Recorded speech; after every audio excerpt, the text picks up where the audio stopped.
Donc, nous revoici, nous revoilà pour la lecture hebdomadaire. La semaine dernière, on a eu 2 semaines de pause. Les deux Ouais, semaines, c'était les vacances. J'espère ouais. que tu as pu quand même un peu en profiter. C'est les vacances de mes enfants. Surtout, oui, surtout. Et bah, ça va. Ça va quand même. Et Ouais, bah, ouais. ça s'arrête jamais, hein, de toute façon, quand on est maman. Ah ouais. Les enfants, ils prennent pas de vacances avec les parents, hein, Non. Et la semaine dernière, on a causé historiographie. On a fait le début de ce qu'on espère devenir une série de vidéos avec Gaël pour causer un peu épistémologie de l'histoire. On a fait un large résumé. Je sais pas si tu l'as regardé, J'ai pas eu le temps encore. mais on a causé histoire pendant 2 bonnes heures et il a Ouais. essentiellement posé les bases de pourquoi l'historiographie était considéré comme une épistémologie de l'histoire. Alors, l'historiographie, c'est-à-dire l'histoire de l'histoire, et pourquoi c'était peut-être pas suffisant, et pourquoi. Il a teasé en disant, en s'arrêtant à pourquoi Paul Venn, justement, était venu dans les années 70 et avait commencé à battre les cartes un petit peu et à piquer les. Pas que Paul Venn, d'autres historiens, mais pourquoi il avait commencé à piquer un petit peu la discipline, justement, en parlant Ouais. un peu plus épisté. J'ai j'ai écouté, en vrai, j'ai écouté une partie en pointillé parce que j'étais malheureusement prise par d'autres personnes. Donc, faudra que je réécoute de A à Z tranquillement, quoi. En plus, le Ouais. son était pas fort. Parce que Le son était le pas top. son, ouais. Bah, il était un peu faible parce que je devais faire la cuisine et tout ça en même Ah temps. oui, oui. D'accord, le son de ton Il fallait côté. vraiment être dans un environnement calme pour pouvoir entendre, en fait. Ouais, ouais. Et puis, en plus, tu connais Gaël, il a pas mal digressé et digresse, ça monte vite. Et je crois qu'on est Il monté faut à, suivre le fil. exactement. Je crois qu'on est monté à 3 ou 4 parenthèses qu'il a ouvertes et refermées les unes à la Ouais, suite des autres. c'est Euh, possible. je crois que j'ai à peu près réussi à le recadrer et que c'est à peu près compréhensible si on suit si Le on suit le truc. truc. J'espère. Après, moi, ça me gêne pas, hein, parce que du coup, je peux l'écouter plusieurs fois s'il faut. Et tu Je le fais ça connais. quand il est plus là pendant 6 semaines. En général, j'écoute les émissions qu'il a Ah. faites. Et bonsoir Tapi Plus. J'espère que ça va. Et donc, de notre côté, on va aussi continuer à causer épistémologie, cette fois épistémologie plus générale des sciences. On va continuer ce livre-là, donc, Qu'est-ce que la science de Chalmers. Et effectivement, ce serait peut-être bien de faire un petit rappel de là où on en était. Jusqu'où est-ce qu'on remonte le résumé des épisodes précédents? J'ai toujours pas mis en Bah, ligne les 3 derniers, mais donc ouais. on peut peut-être faire Euh, un rapide. pour le résumer, de toute façon, c'est rapide parce qu'en fait, on peut juste dire la structure du livre et dire ce dont on va discuter. Donc, Yep. euh, tu le fais ou je le fais? J'adore. Vu que j'ai relu et vu que j'ai un peu réécouté, je peux. Bon, sur la structure du livre, on avait donc tout ce qui était introduction, inductivisme, problème de l'induction, dépendance de l'observation par rapport aux théories, ça c'était il y a longtemps. Là, on a fini tout le passage sur le falsificationnisme, donc la version naïve et plus raffinée de, en gros, la vision de la science de Popper et des Popperiens, qui consiste à dire que la science se construit par, on va dire, accumulation de savoir réfuté au fur et à mesure, et par hypothèse réfutée ou non, ou qu'on essaye de réfuter.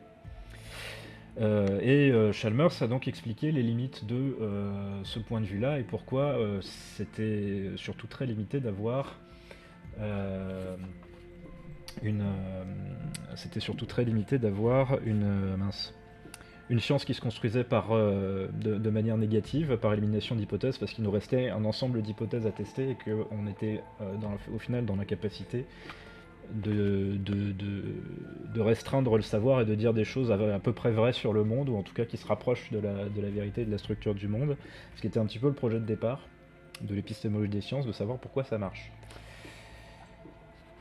Ouais. Donc, pour pallier ce problème, Chalmers présente les théories notamment de Lakatosh et de Kuhn, donc Lakatos qui introduisait la notion de programme de recherche, où les programmes avaient justement des espèces de noyaux durs qui étaient considérés comme vrais, autour desquels on brode l'ensemble des connaissances. Ouais, Et donc là, on est dans les chapitres 7 et 8, c'est vraiment ce à quoi on est rendu. Et donc il y a deux titres il y a le même titre de chapitre avec des sous-chapitres. Donc le chapitre exactement. 7, c'est les théories comme structure, et du coup c'est les programmes de recherche de Lakatos. Et le chapitre 8, le suivant, c'est aussi les théories comme structure, mais du coup version Kuhn. C'est Juste ça. pour bien... Donc on avait fini les programmes de recherche et expliqué la version, les ajouts de Lakatos. Et là, on venait de commencer ce que Chalmers avait à dire sur Kuhn. On avait fini les remarques introductives. Gaël avait fait un petit caméo. C'est vrai. Et coucou d'ailleurs, tu me diras si le micro d'Aurélie est mieux, là. mieux. Ouais. Et donc on en était à la fin de la première partie du chapitre 8. C'est ça.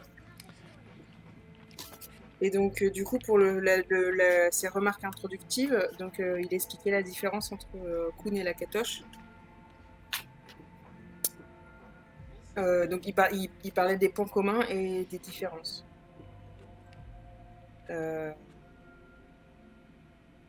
Je continue ou si tu veux faire le résumé du chapitre, tu peux, vas-y. D'accord. Du coup, il parlait des points communs, le fait que Lakatos et Kuhn, tous les deux, considèrent que exigent même d'avoir une vision qui est fondée sur l'histoire des sciences.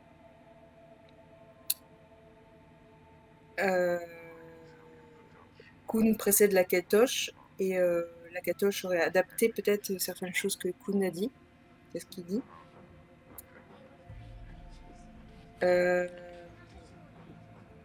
Et du coup, dans la différence, ce serait plutôt que la différence qu'il identifie entre Kuhn et Lakatos, c'est la part accordée aux facteurs sociologiques, c'est ça? C'est ça. Aux facteurs d'ordre sociologique. C'est-à-dire que du coup, Kuhn, il n'insiste plus sur les facteurs sociaux, et ça conduit à une forme de relativisme, c'est ça? Oui, ça dépend le sens qu'on entend au mot relativisme, mais pour Chalmers, oui. Dans le sens aussi où la notion enfin, là, Chalmers va développer, mais là où Lakatos avait une notion de programme de recherche, soit, je vais dire, productif. J'avais fruitful en tête, le mot anglais, mais c'est voilà. Fruitful, c'est productif. Fructueux, ouais. Qui fonctionne et puis qui dégénère et qui en gros s'éteint. Que Kuhn a une vision plus, on va dire, systémique d'un cadre de recherche en lui-même qui peut complètement basculer, donc avec ces fameux paradigme shift, et où en gros ce que lui considère comme la production de la science, c'est plus l'ensemble des acteurs qui agissent dans le cadre des paradigmes en cours. Et oui, mais comme le dit Chalmers, Kuhn n'est pas relativiste au sens où il considère pas, ou en tout cas il parle pas beaucoup de la relativité des notions en fonction des contextes. Ouais. En fait, c'est écrit le relativisme de Kuhn, mais avec des guillemets en fait. Oui, relativisme. il dit qu'il présentera et qu'il critiquera ultérieurement, donc Ouais, on verra exactement ce qu'il entend par là dans le reste du chapitre. Voilà. Ce qui était important à rappeler quand vous voulez dire, c'était du coup la vision de Kuhn de la façon dont une science progresse. Il y a des étapes en fait, et ça c'est important de les avoir en tête. Du coup, je voulais juste qu'on les redise avant d'entamer la suite. Donc ces étapes, c'est pré-science, science normale. Donc étape 1, pré-science. 2, science normale. 3, crise révolution. 4, science normale. 5, nouvelle crise. Donc en fait, oui. Vas-y. C'était pour dire que justement, je crois que ce que Chalmers s'entend par relativisme, mais on verra s'il confirme ça. J'ai pas avancé dans le livre avant de préparer le live.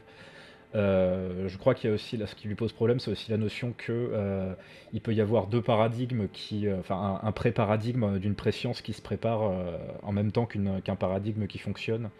Et donc en gros deux disciplines qui cherchent à résoudre les problèmes, les mêmes problèmes en même temps. Et comme on l'a vu, dès qu'il y a des problèmes justement qui deviennent trop importants, ça provoque des crises. Enfin, on avait commencé à en parler la dernière fois. Voilà.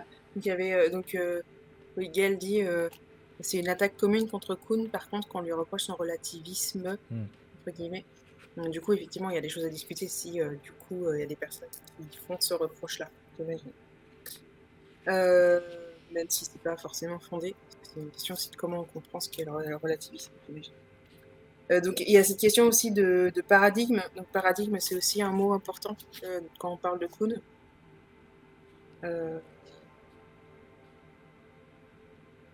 Oui. Donc en fait, en gros, quand on est dans une phase de science normale, on travaille à l'intérieur d'un paradigme. Et quand il y a une crise, ce paradigme est remis en question, quoi. C'est ça. Euh, Le paradigme, c'est un énorme cadre intellectuel dans lequel s'inscrivent les travaux scientifiques.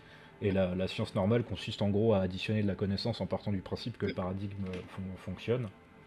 Et les moments de crise, c'est ceux où on se rend compte que ça ne fonctionne pas très bien. Enfin, il y a des trucs qui vont pas, il faut les résoudre. Et la crise peut générer un changement complet de paradigme, mais c'est pas systématique, mais ça arrive. Et bon, cette notion de changement de paradigme, justement, c'est le gros point théorique qu'a apporté Kuhn.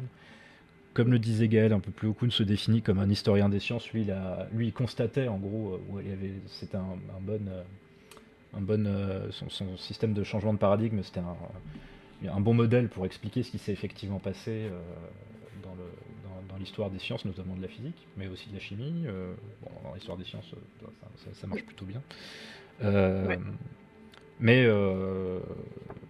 bon, ouais, ce que je voulais dire, c'est que il cherchait aussi un petit peu à décrire le fonctionnement de la science et sa notion de science normale. En gros, cherche à décrire la manière dont on essaie de travailler au jour le jour et dans quel cadre on se place, quoi.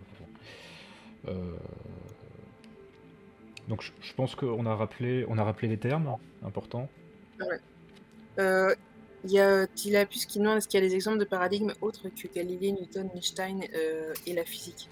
Ben, en fait, on est toujours dans des paradigmes. Par exemple, si tu prends la théorie synthétique de l'évolution, en fait, c'est un paradigme dans lequel, en fait, maintenant, on travaille sur l'évolution. On a des bases sur lesquelles on est tous d'accord, des outils sur lesquels on est tous d'accord et qu'on ne met pas en question, et qui sont juste les bases avec lesquelles on travaille, en fait, ensuite pour se poser des questions à l'intérieur de ce cadre-là. Par exemple, si je me demande, je sais pas moi, qu'est-ce qui fait que, est-ce que la queue du pan, pourquoi elle a évolué, en fait, cette queue, pour reprendre un exemple très, très classique, bah, je vais me poser, je vais pas poser la question, les réponses que je vais apporter, c'est pas ah bah, je sais pas moi, ah bah, il y a Dieu qui a jeté un pot de peinture et je veux dire, je vais rester dans le paradigme de la théorie synthétique de l'évolution, je vais mobiliser en fait ce que je considère acquis en fait dans la théorie de l'évolution pour expliquer ça, par exemple. Donc, on est toujours en fait au sein des paradigmes quand en fait on élabore des hypothèses, des théories, etc.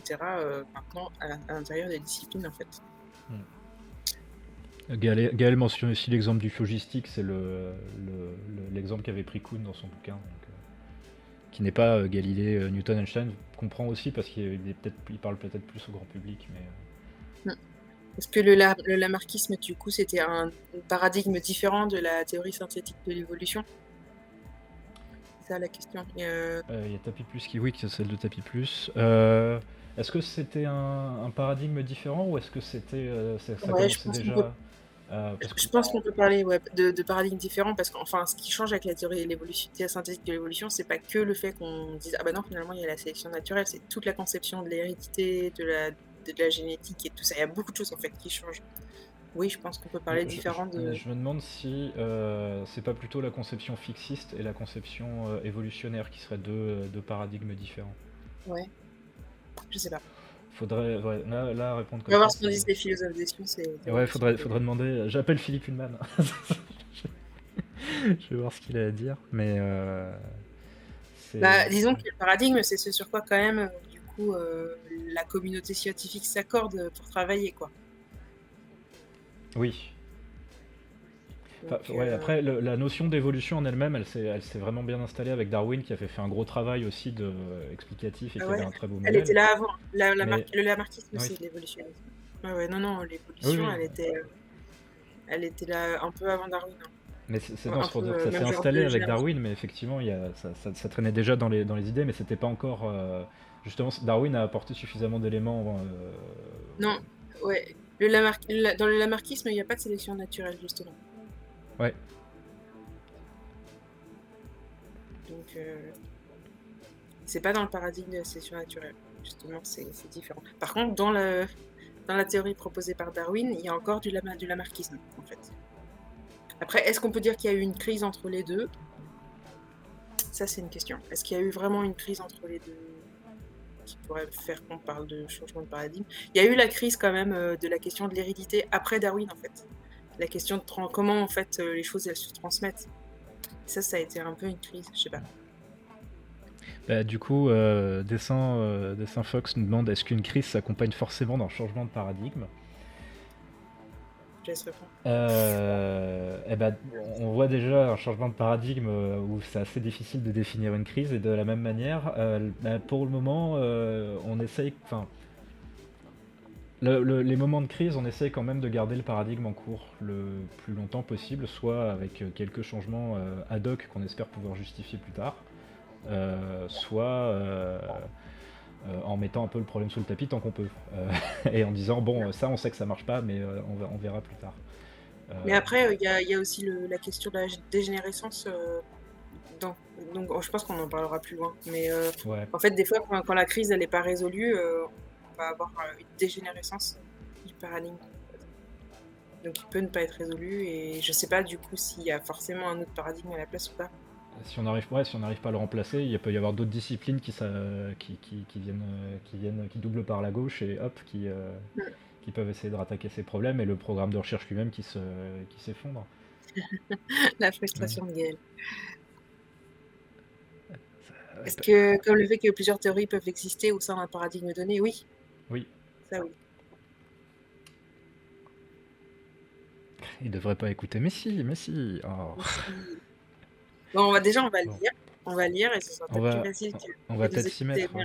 raconter nos bêtises. Du coup, paradigme et sciences normales. C'est la deuxième partie de ce chapitre, deuxième section. Une science mûre est guidée par un paradigme unique. Le paradigme définit la norme de ce qu'est une activité légitime à l'intérieur du domaine scientifique qu'il régit. Il coordonne et guide le travail des hommes de sciences normales qui consiste en la résolution d'énigmes dans le domaine scientifique qui est le sien. Ça va m'énerver à chaque fois qu'il dit homme de science, mais alors, je vais serrer les dents. L'existence d'un paradigme capable d'étayer une tradition de sciences normales est la caractéristique qui distingue la science de la non-science, selon Kuhn. La mécanique newtonienne, l'optique ondulatoire et l'électromagnétisme classique ont tous constitué et constituent peut-être encore des paradigmes. Ils font partie donc de la science. Une grande partie de la sociologie moderne manque de paradigme et par conséquent ne peut accéder au rang de science. Alors, Ça se discute. oui, mais comme on en avait déjà parlé, parce que c'est pas son Ouais, premier c'est tacle, pas son premier scud, hein, c'est pas son premier à la tacle à la sociologie. sociologie. Et comme on l'avait déjà fait remarquer, il a quand même une conception très. La science, c'est ce qui se cadre sur le modèle de la physique et de la chimie. Ouais. Et la sociologie, justement, bah, on avait renvoyé à ce que Grégoire Simpson avait vulgarisé de Passeron, qui disait que non, on peut avoir justement des paradigmes très très locaux, ou plutôt très contextuels en sociologie, et qu'il peut y en avoir plusieurs en fonction des sujets des sociétés dans lesquelles on essaye de travailler. Mm. Et donc, ouais, bon, ça, on va peut-être passer rapidement parce qu'on en a déjà parlé. Comme cela sera développé par la suite, il est dans la nature d'un paradigme de résister à une définition précise. Néanmoins, il est possible de décrire quelques-unes des composantes typiques qui contribuent à fabriquer un paradigme. Parmi elles, on trouve des lois et des hypothèses théoriques explicitement énoncées, comparables aux composantes du noyau dur d'un programme de recherche de Lakatosh. Les lois du mouvement de Newton font donc partie du paradigme newtonien et les équations de Maxwell font partie du paradigme qui constitue la théorie électromagnétique classique. Les paradigmes incluront également des moyens standards d'appliquer les lois fondamentales à une grande diversité de situations. Par exemple, le paradigme newtonien comprendra des méthodes pour appliquer les lois de Newton aux mouvements planétaires, aux pendules, aux collisions de boules de billard, etc. L'instrumentation et les techniques expérimentales nécessaires pour que les lois du paradigme s'appliquent au monde réel feront également partie du paradigme. L'application du paradigme newtonien à l'astronomie intègre l'utilisation de certains types précis de télescopes, des techniques pour les faire fonctionner et diverses autres techniques pour corriger les données obtenues par ce moyen. Donc, je parlais d'outils tout à l'heure aussi. Moi, quand je parlais tout à l'heure, je pensais, quand je parlais de la théorie synthétique de l'évolution, par exemple, je parlais aussi de l'outil qui est la génétique des populations. Je pensais à ça, en fait. Par exemple, la génétique des populations, c'est un outil qu'on a pour étudier la théorie de l'évolution. Et ça marche que dans une certaine conception en fait, de l'évolution avec la sélection naturelle, avec du coup des paramètres qui permettent de simuler les mutations, de simuler la dérive. En fait, c'est un outil qui marche vraiment que dans ce cas spécifique. Et je ne peux pas du tout faire de lamarckisme avec cet outil, en fait. D'accord. Donc c'est pour ça, du coup, et je trouve que ça... Enfin, pour l'instant, ce qu'il en dit, quand il dit que... il dit...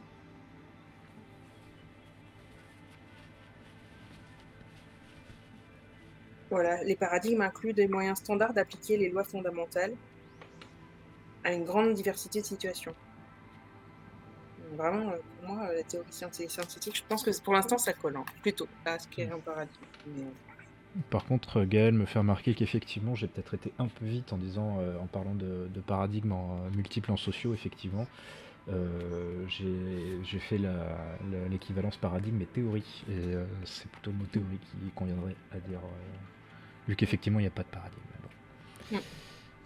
Oh, salut Joseph, la bise aussi, qui passe juste nous faire la bise. Voilà. Je continue. Oui, vas-y. Oui. L'application du paradigme newtonien à l'astronomie intègre l'utilisation de certains types précis de télescopes, de techniques pour les faire fonctionner et diverses autres techniques pour corriger les données obtenues par ce moyen. Les paradigmes se composent en outre de quelques principes métaphysiques très généraux qui guident le travail à l'intérieur d'un paradigme. Tout au long du XIXe siècle, le paradigme newtonien était gouverné par une hypothèse ressemblant à celle-ci.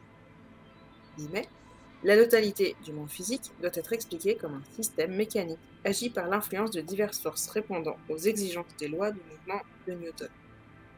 Fin de la citation.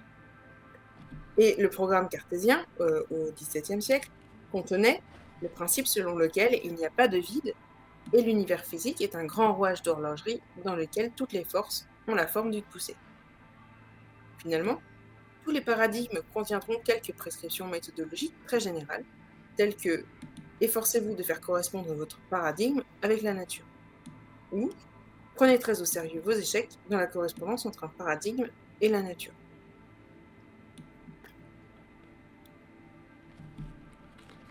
Je fais quelques petits réglages, mais je t'écoute aussi en même temps, bien évidemment. Je fais une petite pause au cas où il y a eu une interruption, voilà. Non, là, c'était bon. J'étais silencieux parce que j'étais concentré. Ça marche. La science normale s'efforce de formuler de nouveaux détails dans la perspective d'améliorer la façon dont il correspond à la nature. Le paradigme est toujours suffisamment imprécis et extensible pour laisser la porte ouverte à de nombreux travaux de ce type. Kuhn dépeint la science normale comme une activité consistant à résoudre des énigmes sous l'égide des règles dictées par un paradigme. Ces énigmes peuvent être de nature théorique aussi bien qu'expérimentale. À l'intérieur du paradigme newtonien, l'invention d'une technique mathématique qui permettrait de traiter du mouvement d'une planète soumise à plus d'une force attractive le développement d'hypothèses pour que les lois du mouvement de Newton soient applicables à la dynamique des fluides sont des exemples d'énigmes théoriques. Parmi les énigmes expérimentales, on trouve l'amélioration de la précision des observations faites au moyen de télescopes et le développement des techniques expérimentales capables de fournir des mesures fiables de la constante gravitationnelle. Les hommes de science normales doivent présupposer qu'un paradigme fournit le moyen de résoudre les énigmes qui se posent en son sein. L'échec à résoudre une énigme est perçu comme un échec du scientifique plutôt que comme une faiblesse du paradigme. Les énigmes que l'on ne parvient pas à résoudre sont considérées comme des anomalies plutôt que comme des falsifications du paradigme. Kuhn reconnaît que tous les paradigmes contiennent quelques anomalies. C'est le cas par exemple de la théorie de Copernic et la taille apparente de Vénus ou de la théorie de Newton et de l'orbite de Mercure. Et il rejette toutes les formes de falsificationnisme. Donc c'est donc ça la grosse différence entre, j'imagine, Lakatos et Kuhn, où il y avait encore une forme de falsificationnisme dans la manière dont on structurait les propositions autour du noyau dur, alors que effectivement Kuhn dirait qu'on cherche plutôt à observer, à justifier, à trouver un cadre explicatif des mesures et des observations qu'on fait dans le cadre du paradigme, quoi. Ouais. Et c'est vrai que du coup, il y a une dimension sociologique dans la mesure où il y a une attitude face aux énigmes. On peut dire ça. Une attitude qui est contextuelle, quoi. Selon qu'on est en phase de crise ou en phase de science normale, on n'aura pas forcément la même attitude. Et selon aussi les pratiques disciplinaires et on va dire le bon moment à partir duquel on peut commencer à remettre en question ou remettre sur le tapis les problèmes du paradigme en lui-même, quelque part. Un homme de science normal ne doit pas avoir une attitude critique vis-à-vis du paradigme dans lequel il travaille. C'est seulement en procédant de la sorte qu'il sera capable de concentrer ses efforts sur la formulation de détails du paradigme et d'effectuer le travail hautement spécialisé nécessaire pour mettre la nature à l'épreuve en profondeur. C'est l'absence de désaccord sur les fondements qui distingue la science normale, mûre, de l'activité relativement désordonnée qui est celle de la préscience immature. Selon Kuhn, cette dernière se caractérise par un état de désaccord total et l'existence d'un débat permanent sur ses fondements, au point qu'il est impossible de descendre jusqu'au travail de spécialisation, de détail. Il y a pratiquement autant de théories qu'il y a de scientifiques travaillant dans le domaine, et chaque théoricien est obligé de repartir de zéro et de justifier sa propre approche. Donc ça, c'est quand il n'y a pas en fait de paradigme. Ou j'imagine que les crises sont irrésolubles dans le cadre d'un paradigme donné. J'imagine que ça doit aussi donner le même genre de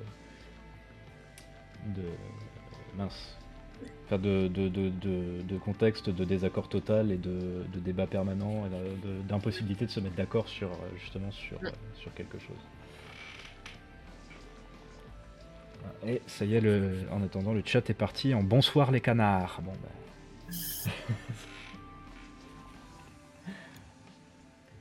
C'est malin, ils ne nous écoutent pas. Vous pouvez dire bonsoir le canard, mais vous devez écouter aussi. Et surtout nous dire s'il y a des trucs qui posent question et tout ça. Il y a pratiquement autant de théories qu'il y a de scientifiques travaillant dans le domaine, et chaque théoricien est obligé de repartir de zéro et de justifier sa propre approche. Kuhn propose comme exemple l'optique avant Newton.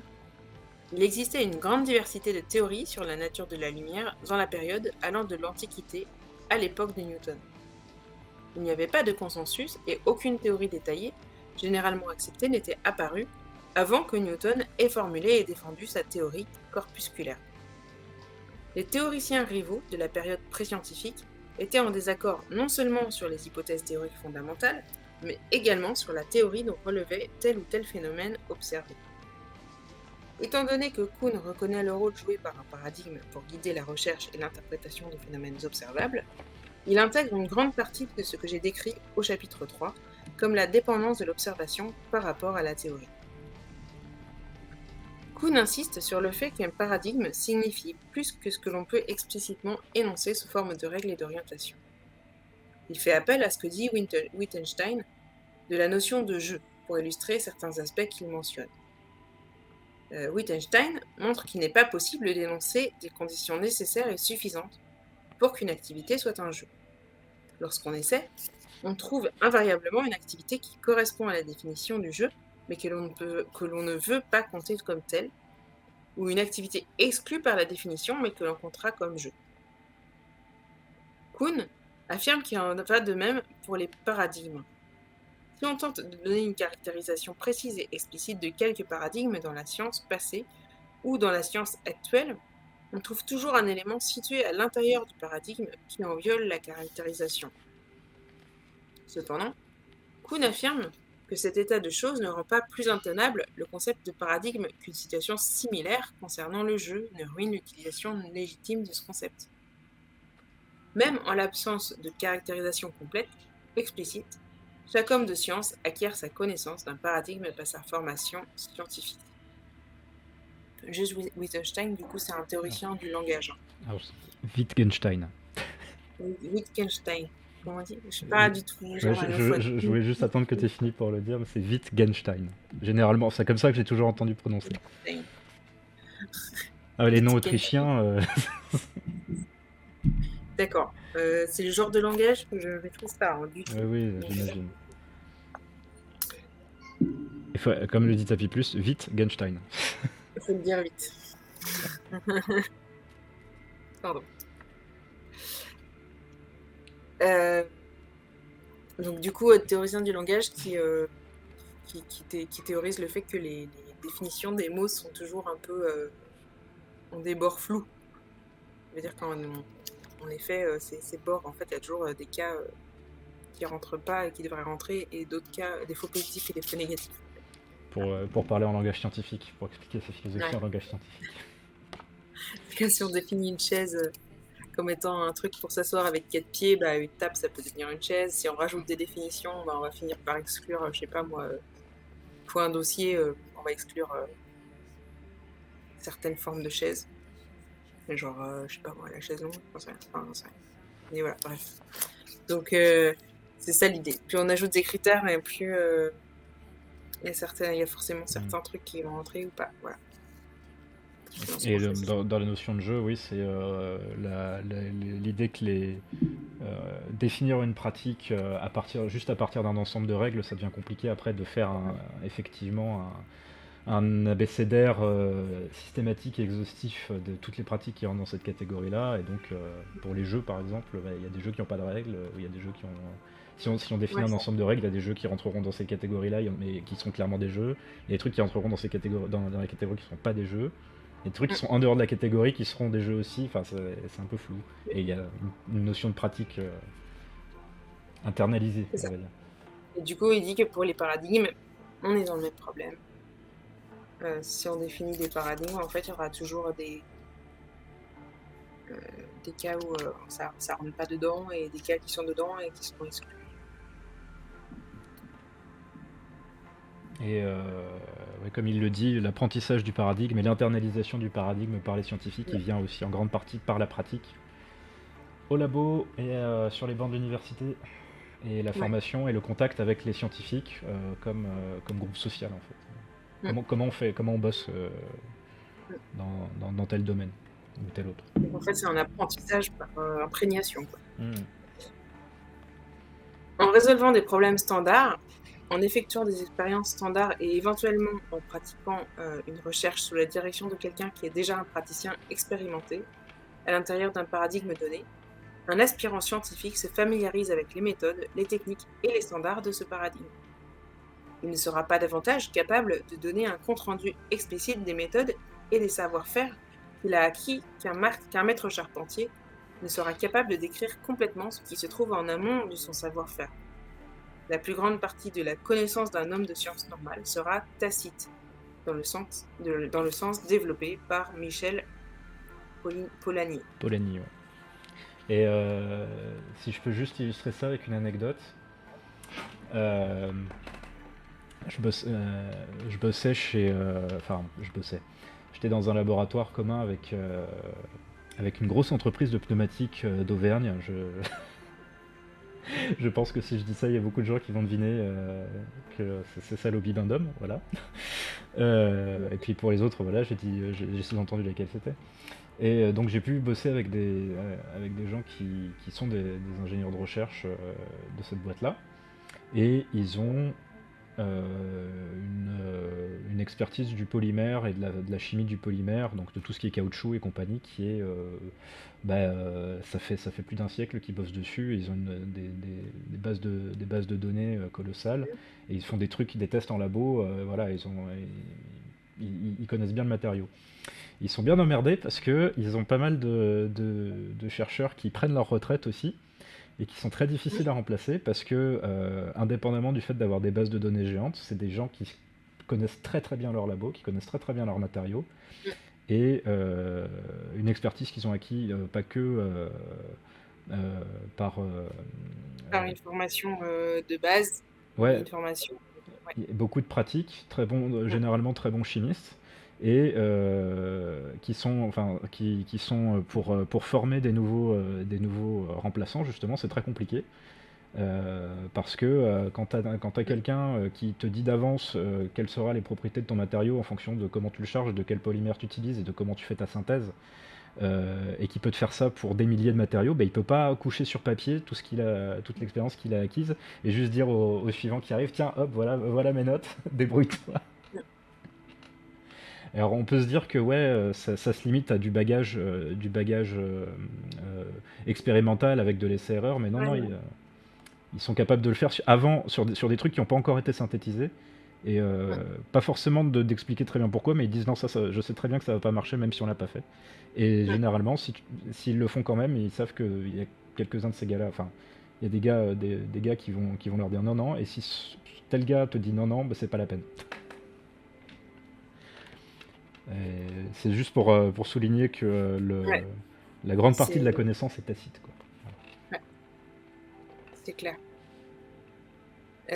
Puis j'imagine que comme c'est une entreprise, voilà, ils ont un peu sous-estimé l'importance de cette transmission et du coup, ils n'ont pas anticipé, quoi.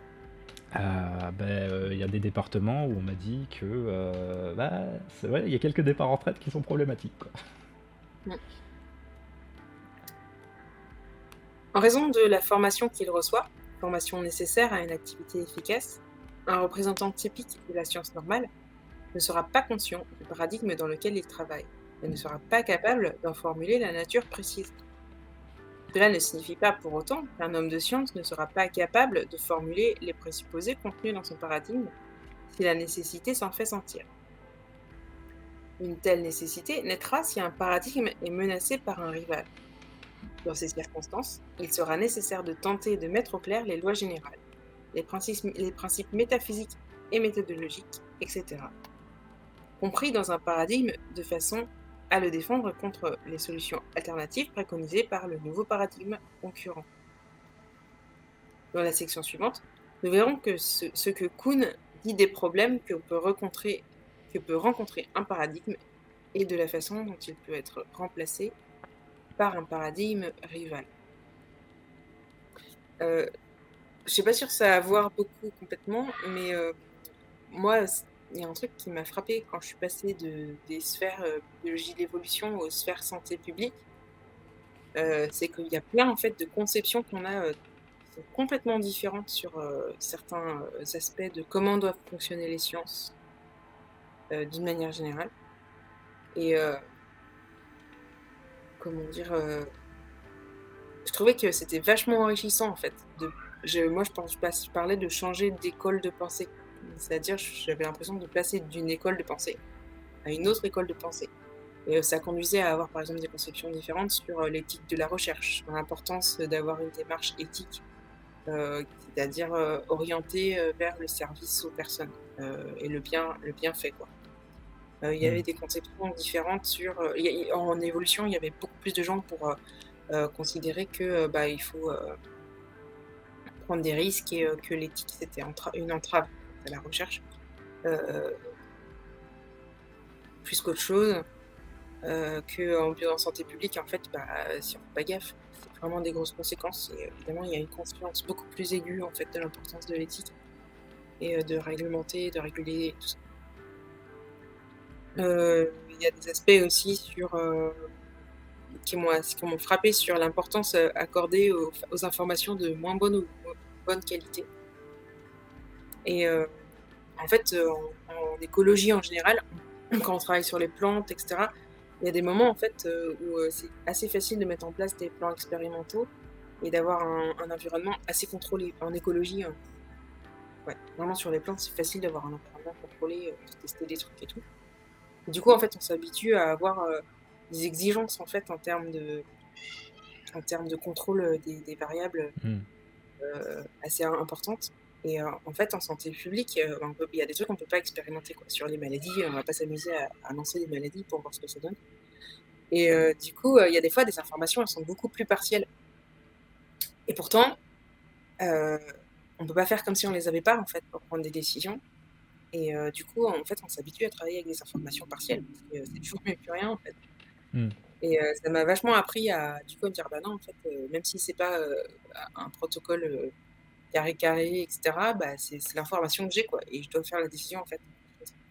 Et c'est vrai que, enfin, je sais pas si ça se rapproche de cette notion de paradigme, aussi, mais je pense que même ce genre de croyance, en fait, imprègne vraiment, en fait, la manière dont on va travailler, et quand on change de communauté scientifique, en fait, on prend du recul, on se dit: «Ah ouais, avec tout ça, en fait, on considérait ça comme, complètement, évident». Et en fait, quand on change de groupe, de communauté, c'est pas évident pareil pour les autres, quoi.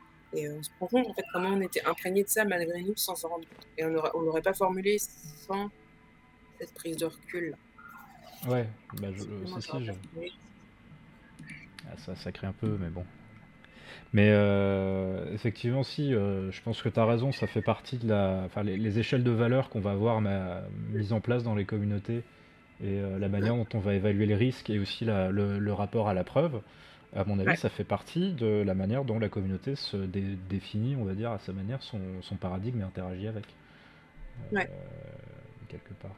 Et Gaël rappelle que effectivement, malheureusement, il y a eu quelques expériences de santé publique, comme celle de... Alors, j'ai jamais su comment ça se prononce, Tuskegee, je crois, Tuskegee, où on avait volontairement contaminé des gens avec la syphilis, comme il le rappelle, 40 ans d'expérience sur le long terme. Je crois Mmh. que évidemment c'était des populations pauvres et c'était aux États-Unis, c'était des populations noires, si je me rappelle bien. Tout ce qu'il dit. Ouais. Et on s'en est rendu compte, ouais, pauvres et noirs, oui. Et quand les dossiers ont été déclassifiés, voilà, c'était un scandale sanitaire, ni Mmh. plus ni moins. Et bon, il y a toujours des gens aussi pour rappeler les données que les Américains étaient très très. Ah non, c'est une fuite, c'était pas une déclassification, d'accord. Merci Gaël. Et il y a toujours des gens pour rappeler à quel point les Américains étaient très très contents que les Japonais et enfin, de récupérer les données médicales des tortures qu'avaient fait les Japonais et les Américains, parce que bah, ils allaient pas faire ça chez eux quand même, parce que c'est dégueulasse. Mmh. Mais bon, après, est-ce que c'est vraiment des données utiles, quoi, aussi Mmh.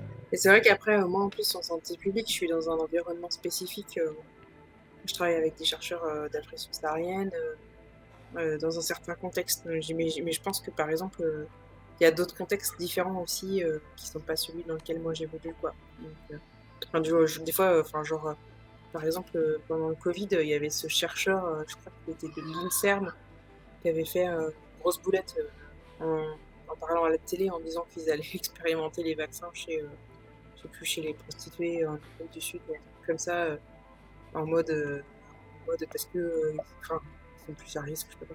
Et c'était vraiment, le genre de truc qu'il faut à pas faire, à jamais faire, quoi. Enfin, en mode, enfin, c'était vraiment, déjà le genre parce, de truc. ouais, déjà parce que bah, c'est dégueulasse, et puis ensuite parce que la Ouais, communauté scientifique va genre, enfin, Il y a très peu de communautés avec un minimum de valeurs éthiques qui vont accepter ce genre de truc, hein, et celles qui acceptent, Ouais, c'est justement, ça. sont pas Et vraiment non, scientifiques, hein. en mode oui, c'est bon, bah voilà. Enfin, c'était vraiment la manière de communiquer, la manière de planifier le truc, il n'y avait rien calé, quoi.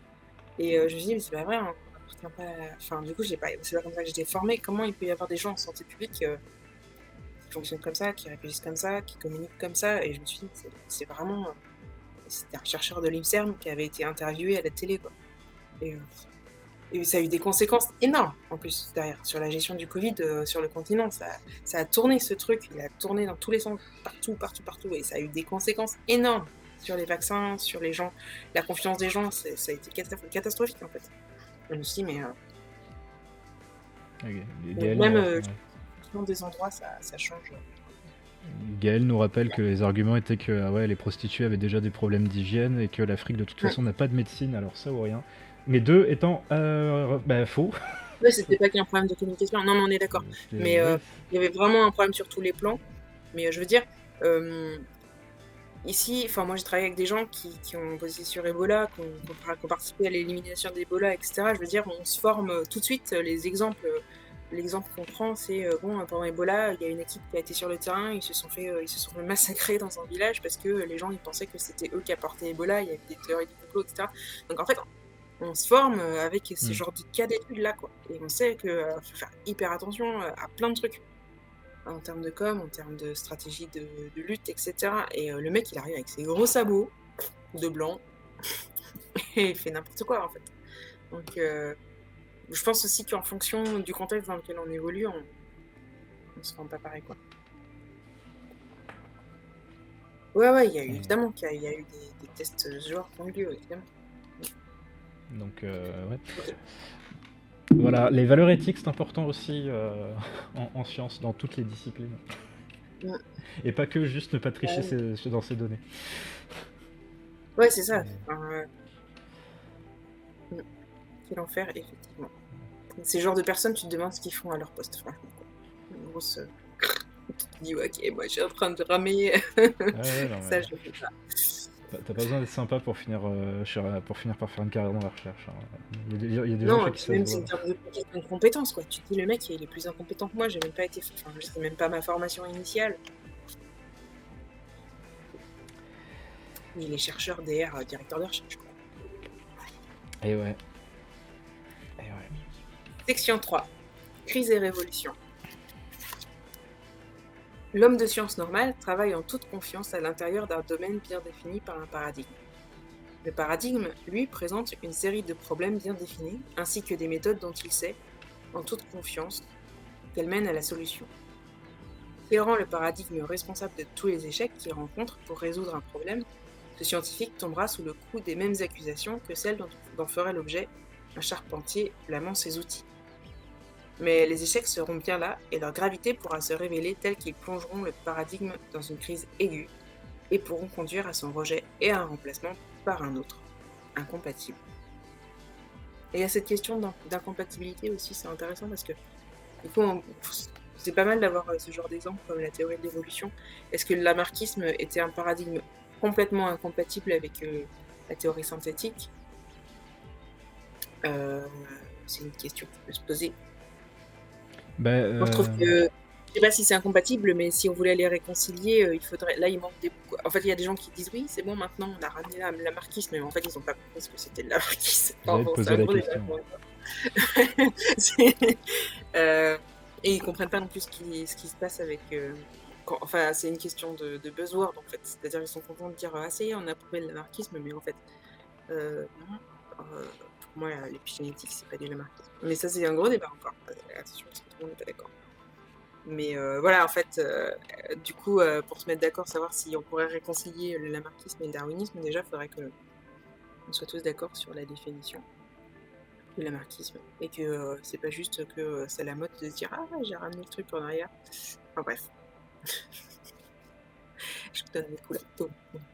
Est-ce que tu tapes le courant néo-lamarckien que Gaël mentionne aussi en disant que non, mais il y a un vrai courant? Non, mais il y a un vrai courant qui se prétend lamarckien, mais moi je pense pas que c'est. Je pense qu'il se plante. En fait. Je pense que c'est pas du lamarckisme ça.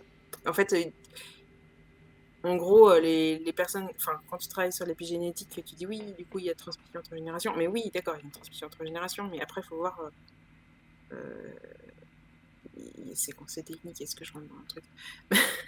Mais les marques, moi, je considère ça que c'est de la plasticité, c'est-à-dire c'est du développement. En fait. Pour moi, c'est de la biologie du développement, c'est pas de l'évolution, en gros. Et puis les marques épigénétiques, pour moi, enfin, jusqu'à preuve du contraire, elles se mettent en place parce qu'à un moment de l'évolution, elles ont été sélectionnées pour se mettre là, en fait. Après, ça, c'est encore assez flou, mais il y a possibilité peut-être hein, qu'il y ait d'autres trucs. Mais moi, j'ai jamais vu un moment un truc complètement un truc épigénétique se mettre et en fait prouver que c'était nouveau, que ça n'a jamais eu lieu avant dans l'évolution. Enfin, je veux dire, faut montrer tout ça. Alors, hop. Et elle nous dit quand même qu'il faudrait demander à Icarus. Ouais. Écoute, peut-être qu'un jour on lui proposera de passer, hein, mais on verra. Ouais. On verra. Non mais le néo-lamarckien ou pas néo-lamarckien, je veux dire, c'est cool de se dire néo-lamarckien parce que du coup ça fait genre on a ramené un vieux truc sur la table, mais Toi, il manque des briques. Moi. La critique que tu as aussi, c'est qu'il y a une différence d'échelle entre le fait de transmettre des parents à un enfant des effets de l'environnement et le fait de voir apparaître des nouvelles caractéristiques comme jamais vu dans l'évolution avant. Ouais. C'est ça. C'est-à-dire que c'est pas parce que tu transmets, pour moi, c'est pas parce que tu transmets un truc de parents à enfants qui sont liés aux marques épigénétiques que c'est de l'évolution. Pour moi, ça peut être la même chose que quand tu développes au fur et à mesure de ton cycle de vie et puis du coup, tu as un changement de ton développement. Enfin, est-ce que je suis sûre de... Bon. Alors, est-ce que... C'est un truc sur lequel il faut que je bosse plus parce que c'est un truc qui m'a toujours un peu agacée. J'ai travaillé un peu sur l'épigénétique quand même pendant ma thèse. Et en plus, il y avait ce qu'on appelle le link printing, ça veut dire de la transmission entre générations.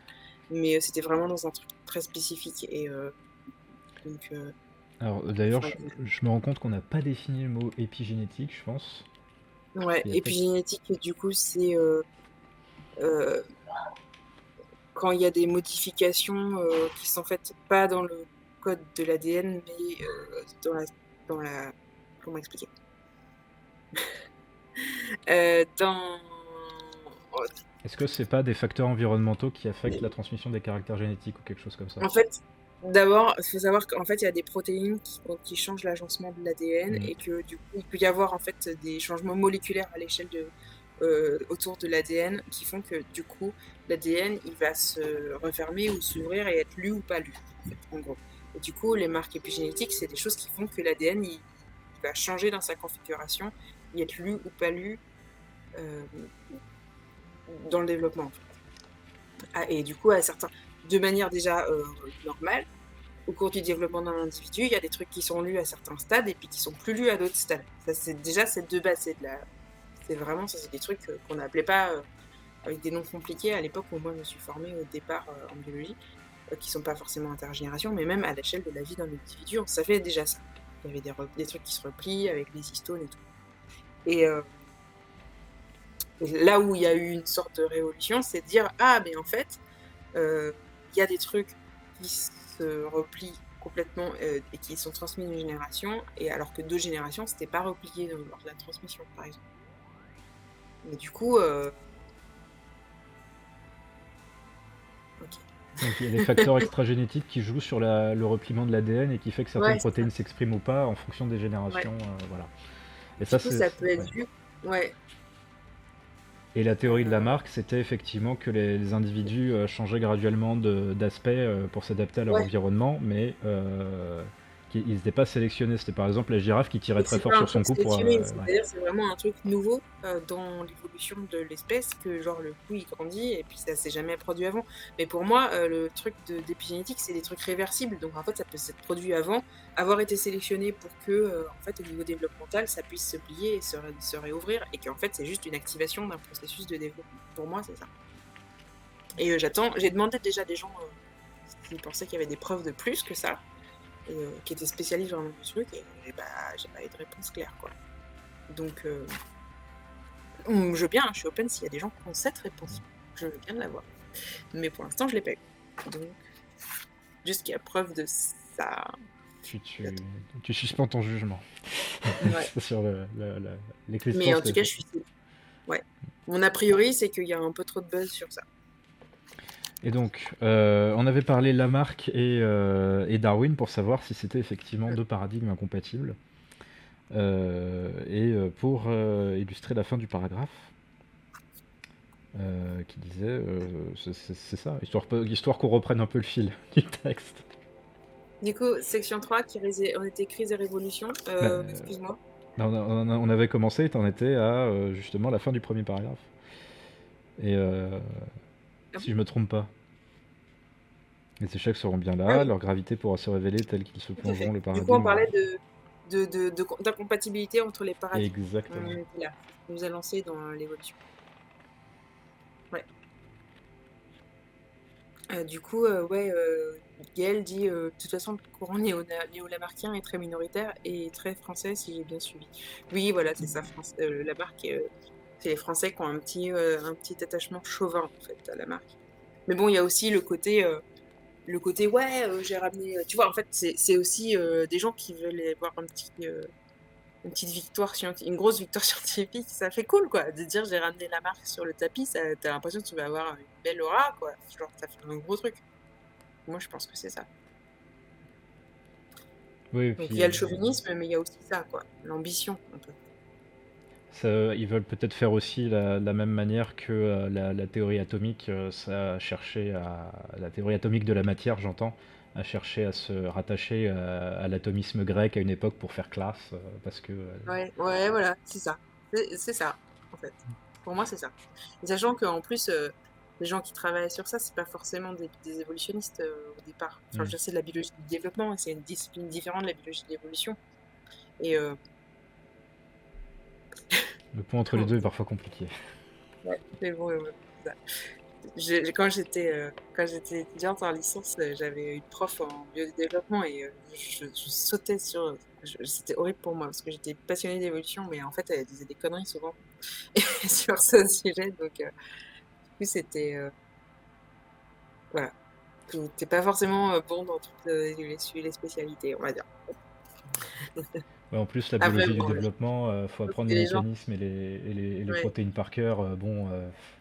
Quand on Ah oui, coupe c'est tel pas la même gène, ça fait plus, telle protéine s'active plus, ça fait ça dans le développement. Oh là là.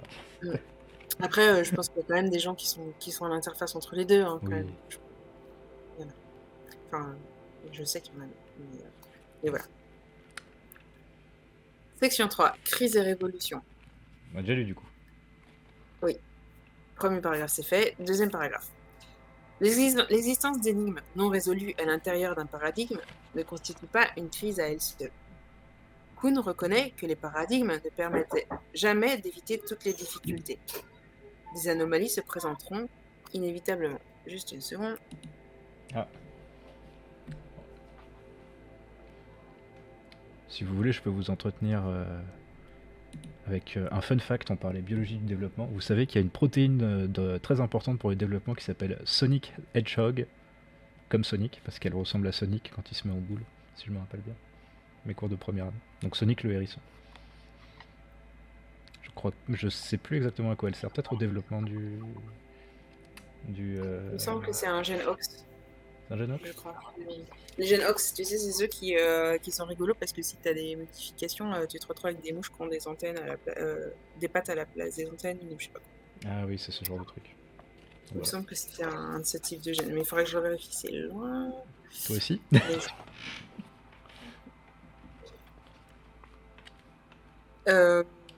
Du coup.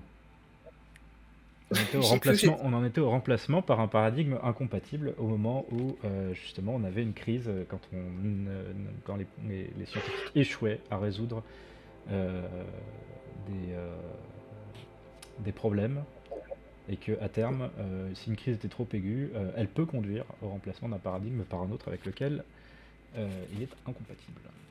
Oui, mais j'avais commencé le paragraphe suivant, interrompu par Zacharia. Je reprends. Et tu peux reprendre. L'existence d'énigmes non résolues à l'intérieur d'un paradigme ne constitue pas une crise à elle seule. Kuhn reconnaît que les paradigmes ne permettent jamais d'éviter toutes les difficultés. Les anomalies se présenteront inévitablement. C'est uniquement dans certaines conditions bien particulières qu'elles pourront se développer au point de détruire la confiance dans le paradigme. Une anomalie sera considérée comme particulièrement grave si elle touche les bases les plus fondamentales du paradigme et si elle résiste aux assauts persistants des tenants de la science normale qui cherchent à l'éliminer. Kuhn cite comme exemple les programmes concernant l'éther et les mouvements de la Terre relatifs à l'éther dans la théorie électromagnétique de Maxwell, à la fin du XIXe siècle. Exemple moins technique, les problèmes posés par les comètes au cosmos aristotélicien ordonné et plein, fait de sphères cristallines interconnectées. Les anomalies sont également considérées comme graves si elles concernent une nécessité sociale pressante. Les problèmes qui assaillent l'astronomie ptolémaïque prirent de l'acuité lorsque l'on se préoccupa de réformer le calendrier à l'époque de Copernic. Donc là, juste, comme il utilise plein de mots chiants, on dit que en gros, ce qui va faire qu'il y a une crise, c'est pas que le fait qu'on n'arrive pas à résoudre les problèmes, c'est le fait qu'en fait, il y a une urgence à le faire, parce qu'on a besoin en fait des solutions. La durée pendant laquelle une anomalie résiste aux tentatives pour l'éliminer donne encore une mesure de sa gravité. Le nombre élevé d'anomalies graves est un facteur supplémentaire qui hâte l'avènement d'une crise. Eh oui. Donc en fait, il fait la liste des facteurs, il dit en gros le fait que ça dure longtemps, les anomalies qu'on ne résout pas, le fait qu'il y en a beaucoup et le fait qu'on a besoin des solutions en fait. Et que les anomalies nous empêchent d'avoir des solutions pour des raisons fonctionnelles. C'est-à-dire on a besoin en fait d'appliquer des trucs et de faire des trucs quoi, pour le vivre, pour la vie quotidienne, les besoins qu'on a. Donc là, il parle de l'exemple du calendrier. Calendrier, astronomie, comme l'astronomie ça sert à mesurer le temps sur l'année, bah oui, si le système astronomique il marche pas bien et qu'on veut refaire un nouveau calendrier qui marche mieux, ça devient compliqué.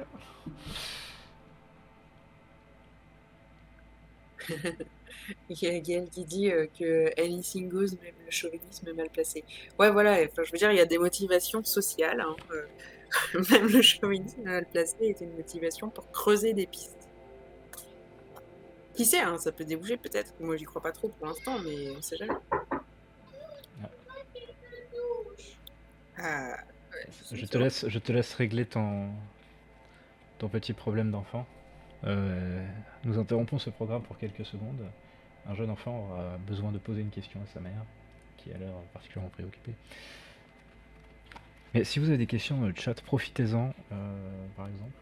Ou si vous avez des remarques, parce que là, nous avons... Gaël est très actif, n'hésitez pas aussi à lui poser des questions.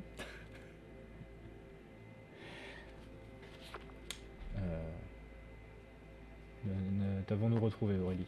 Non, toujours pas. Est-ce qu'il n'y était pas... Ah, Gaël qui nous dit moment, est-ce qu'il y a des paradigmes en histoire? Eh bien, je suis personnellement affecté par cette parodie de moi-même. Moi, est-ce qu'il y a des... Ouais, c'est pas facile pour lui de... Quelqu'un d'autre prenne le relais que moi. Ah. Donc je touche. Mais je ne peux pas. Aujourd'hui, je ne peux pas. C'est pas bon. Rassurez-vous, cet enfant n'est pas seul, il n'est pas abandonné non plus. Non.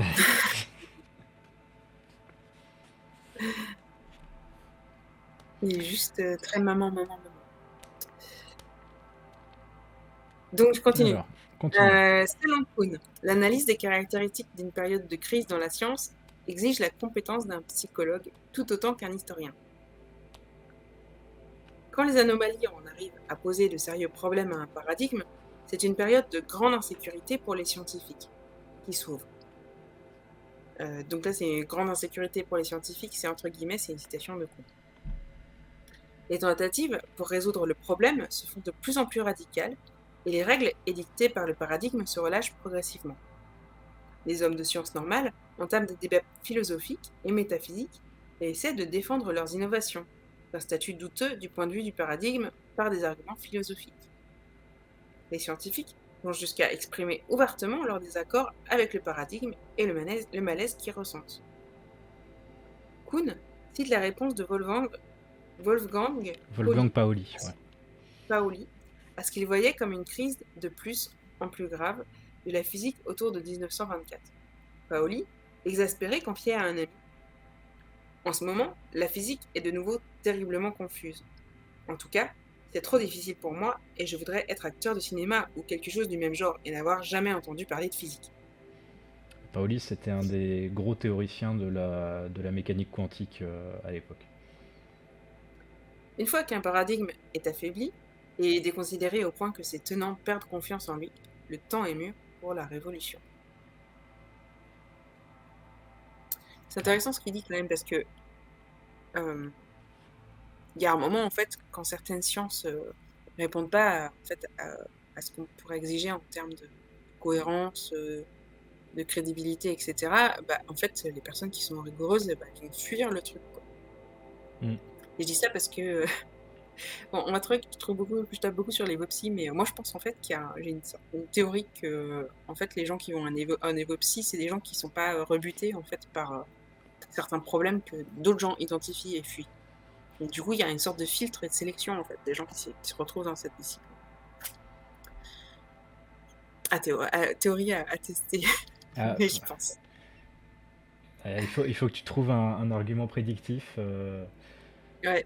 à essayer de vérifier. Ça doit pouvoir se tester avec des psychologues, ça, en fait.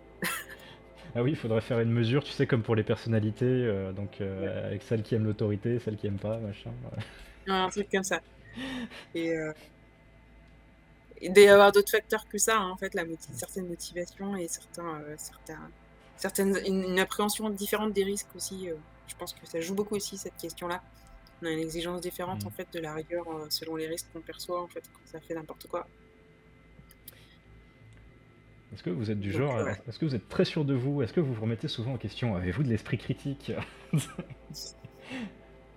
Pipotez-vous vos chiffres? Simple question, hein. Voilà. Une fois qu'un paradigme est affaibli et déconsidéré au point que ses tenants perdent confiance en lui, le temps est mûr pour la révolution. La crise s'aggrave lorsqu'un paradigme rival fait son apparition. Un nouveau paradigme, ou une indication qui permet sa formulation future, apparaît tout à coup, parfois au milieu de la nuit, dans l'esprit d'un homme profondément plongé dans la crise. Ça, c'est une citation. De Kuhn encore. Ibid, c'est quoi Ibid? C'est le même livre que précédemment, donc c'était ma structure de révélation scientifique, mais c'est pas la même page. Ouais. Alors là, du coup, Kuhn, il romantise vachement l'apparition du nouveau paradigme. Ouais, ça apparaît au milieu de la nuit, un homme génial. Et du coup, Gaël, désolé, mais un point pour Gouillon, hein, quand même, parce que Gouillon, en fait, que ça énerve, parce que il a rencontré des étudiants qui voulaient être l'inventeur d'un nouveau paradigme et qui cherchaient à faire des révolutions scientifiques au lieu de travailler simplement sur leur taf. Et du coup, vu comment Kuhn romantise le truc, forcément, ça donne envie d'être cette personne, quoi. Alors, peut-être qu'il romantise, peut-être que Chalmers a aussi choisi la citation. Ah. Kuhn dit jamais ça. Je sais pas, il fait comme si c'est une citation de Kuhn. Oui, là, il dit que c'est une citation de Kuhn. Attends, je dois avoir le bouquin. Ouais. Peut-être qu'il ment.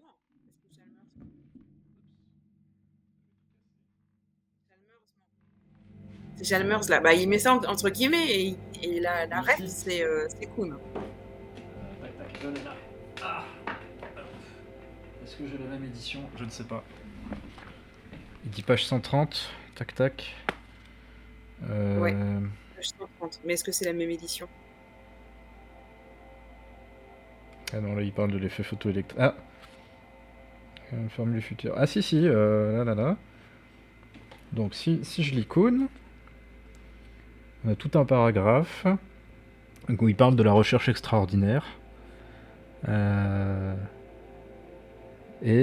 Tac. La forme du nouveau paradigme est parfois annoncée par la structure de cette recherche extraordinaire, que cette recherche extraordinaire a donné à l'anomalie. Einstein écrivait qu'avant d'avoir aucune théorie à substituer à la mécanique classique, il avait saisi l'interrelation existant entre les anomalies connues de la radiation du corps noir, l'effet photoélectrique et les chaleurs spécifiques. Il est plus fréquent qu'aucune structure de ce genre ne soit vue d'avance. Au contraire, le nouveau paradigme ou une indication qui permet sa formulation future apparaît tout à coup, parfois au milieu de la nuit, dans l'esprit d'un homme profondément plongé dans la crise. Quelle est la nature de ce stade final? Comment un individu invente-t-il ou s'aperçoit-il qu'il a inventé une nouvelle manière d'ordonner les faits, maintenant tous rassemblés? Ce sont là des questions ici intraitables, et qui le resteront peut-être de manière permanente. Ok, effectivement, c'est du Citation Manning parce que lu avec l'intégralité du truc, ça paraît beaucoup moins romantique. Enfin, je veux dire, Oui, ouais. Alors, Gaël dit, sans compter qu'il a beaucoup passé de temps à s'inscrire en faux sur cette interprétation. Cool. Et donc, en fait, c'est juste un passage d'un moment où il réfléchit à quelque chose d'historique avec un exemple spécifique. oui, ce qui veut dire, c'est qu'en gros, au moment où on arrive enfin à commencer à tacler le problème, les problèmes qui provoquent la crise sous le bon angle, paf, ce moment-là, on peut un peu le voir comme l'apparition du paradigme. Mais de là à dire qu'il est déjà structuré, qu'il apparaît tout fait et qu'on a déjà une théorie, bon, effectivement, et ça collerait pas avec sa propre explication que les disciplines passent d'abord par un stade de préscience, blablabla. Mm. Voilà. Et effectivement, citation Manning, Mining, et Ouais. voilà. Bon, donc Chalmers, c'est pas très charitable, là, il est pas très gentil. Bah, ou disons qu'il met son interprétation à lui. Ouais. Le nouveau paradigme sera très différent de l'ancien et incompatible avec lui. Les différences radicales seront de diverses natures. Chaque paradigme voit le monde comme constitué de différentes sortes de choses. Le paradigme aristotélicien voyait l'univers divisé en deux domaines distincts. La région supralunaire, inaltérable et non changeante, et la région terrestre, altérable et changeante. Les paradigmes ultérieurs voyaient l'univers entier comme constitué des mêmes types de substances matérielles. La chimie d'avant Lavoisier énonçait que le monde contenait une substance nommée phlogistique, produite par la combustion de la matière. Le nouveau paradigme de Lavoisier niait son existence et affirmait au contraire que le gaz oxygène existait bel et bien et jouait un rôle tout à fait différent dans la combustion. La théorie de l'électromagnétisme de Maxwell impliquait l'existence d'un éther remplissant tout l'espace qui fut éliminé par la reformulation radicale d'Einstein.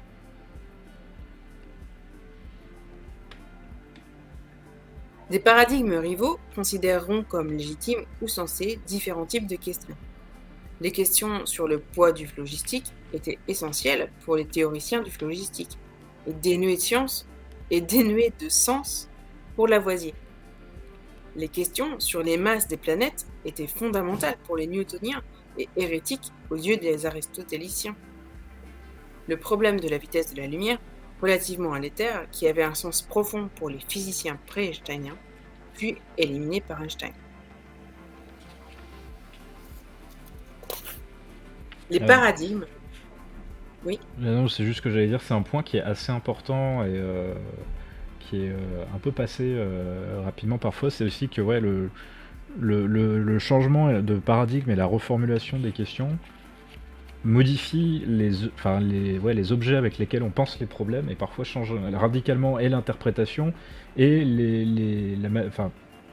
plutôt la manière de formuler le problème et donc l'interprétation des données et les questions qu'on va poser à partir de ces données-là. Gaël dit qu'il en reposera, il parlera de paradigme en sciences socio-historiques. C'est vrai que ce sera vraiment intéressant, je pense, parce que on le voit en fait, du coup, Chalmers, il aborde pas ça, et enfin, quand il l'aborde, c'est pour tacler, quoi. Mais c'est là aussi c'est intéressant d'élargir, en fait. Ouais, la semaine prochaine, j'ai bien. Chalmers, on a compris qu'il est dans l'équipe, il y a de la bonne sociologie et de la mauvaise sociologie, et puis il tacle la mauvaise et il nous dit jamais ce que c'est que la bonne. Ouais. Oui, c'est ça. Mais on n'est pas anti-sociologie, hein. Pas du tout.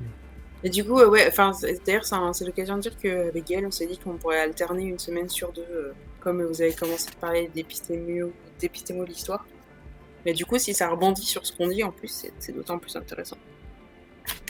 Oui, bah si les deux, si les lives se font écho les uns les autres. Ouais. On verra si on peut. Je verrai aussi si je peux la semaine prochaine, je vous tiendrai au courant. Mais ce serait bien d'alterner, ouais, c'est une bonne idée. C'est une possibilité. Après, je sais plus où j'étais rendu. Les paradigmes, je sais qu'il y avait un... Voilà. Les paradigmes suscitent donc différents types de questions et engendre en outre des normes différentes et incompatibles. Les newtoniens autorisaient que l'on parle d'une action à distance inexpliquée, mais les cartésiens l'écartaient comme métaphysique et même occulte. Un mouvement sans cause était considéré comme une absurdité pour Aristote et comme un axiome par Newton. La transmutation des éléments occupe une place importante dans la physique nucléaire moderne, comme dans la chimie médiévale, mais allait complètement à l'encontre des visées du programme atomiste de Dalton. Nombre d'événements que décrit la physique contemporaine sont entachés d'une indétermination qui n'avait pas sa place dans le programme newtonien. La façon dont un scientifique voit un aspect particulier du monde sera guidée par le paradigme dans lequel il travaille. Kuhn montre que l'on peut dire que les tenants de paradigmes rivaux vivent dans des mondes différents. Il cite comme preuve le fait que les changements dans les cieux ont commencé par être notés, enregistrés et discutés par des astronomes occidentaux après la publication de la théorie de Copernic. Auparavant, le paradigme aristotélicien posait qu'aucun changement ne pouvait avoir lieu dans la région supralunaire, et par voie de conséquence, aucun changement n'avait été noté. Ceux que l'on détecta furent évacués comme des perturbations de la haute atmosphère. D'autres exemples tirés de Kuhn, ainsi que d'auteurs proches de lui, ont déjà été signalés au chapitre 3.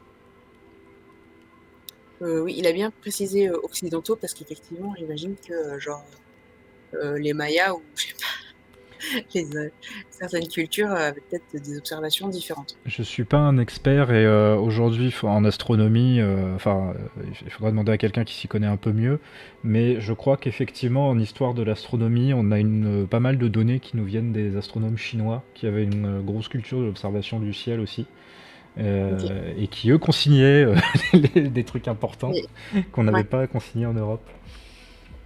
C'est intéressant ça. Donc ça j'ai déjà entendu, j'ai déjà vu passer dans quelques bouquins d'histoire des sciences. Mais je suis pas assez calé pour en dire beaucoup plus. C'est vraiment intéressant parce que du coup, c'est vrai qu'en plus là, c'est des observations des fois qui sont qu'on peut faire sur le coup, mais qu'on pourra plus faire après. Et du coup, c'est bien d'avoir des données historiques en fait sur les mouvements célestes. Alors, genre des météorites, des trucs comme ça aussi, par exemple. Ouais. Et puis des supernovas ou des trucs comme ça, je crois aussi. Donc,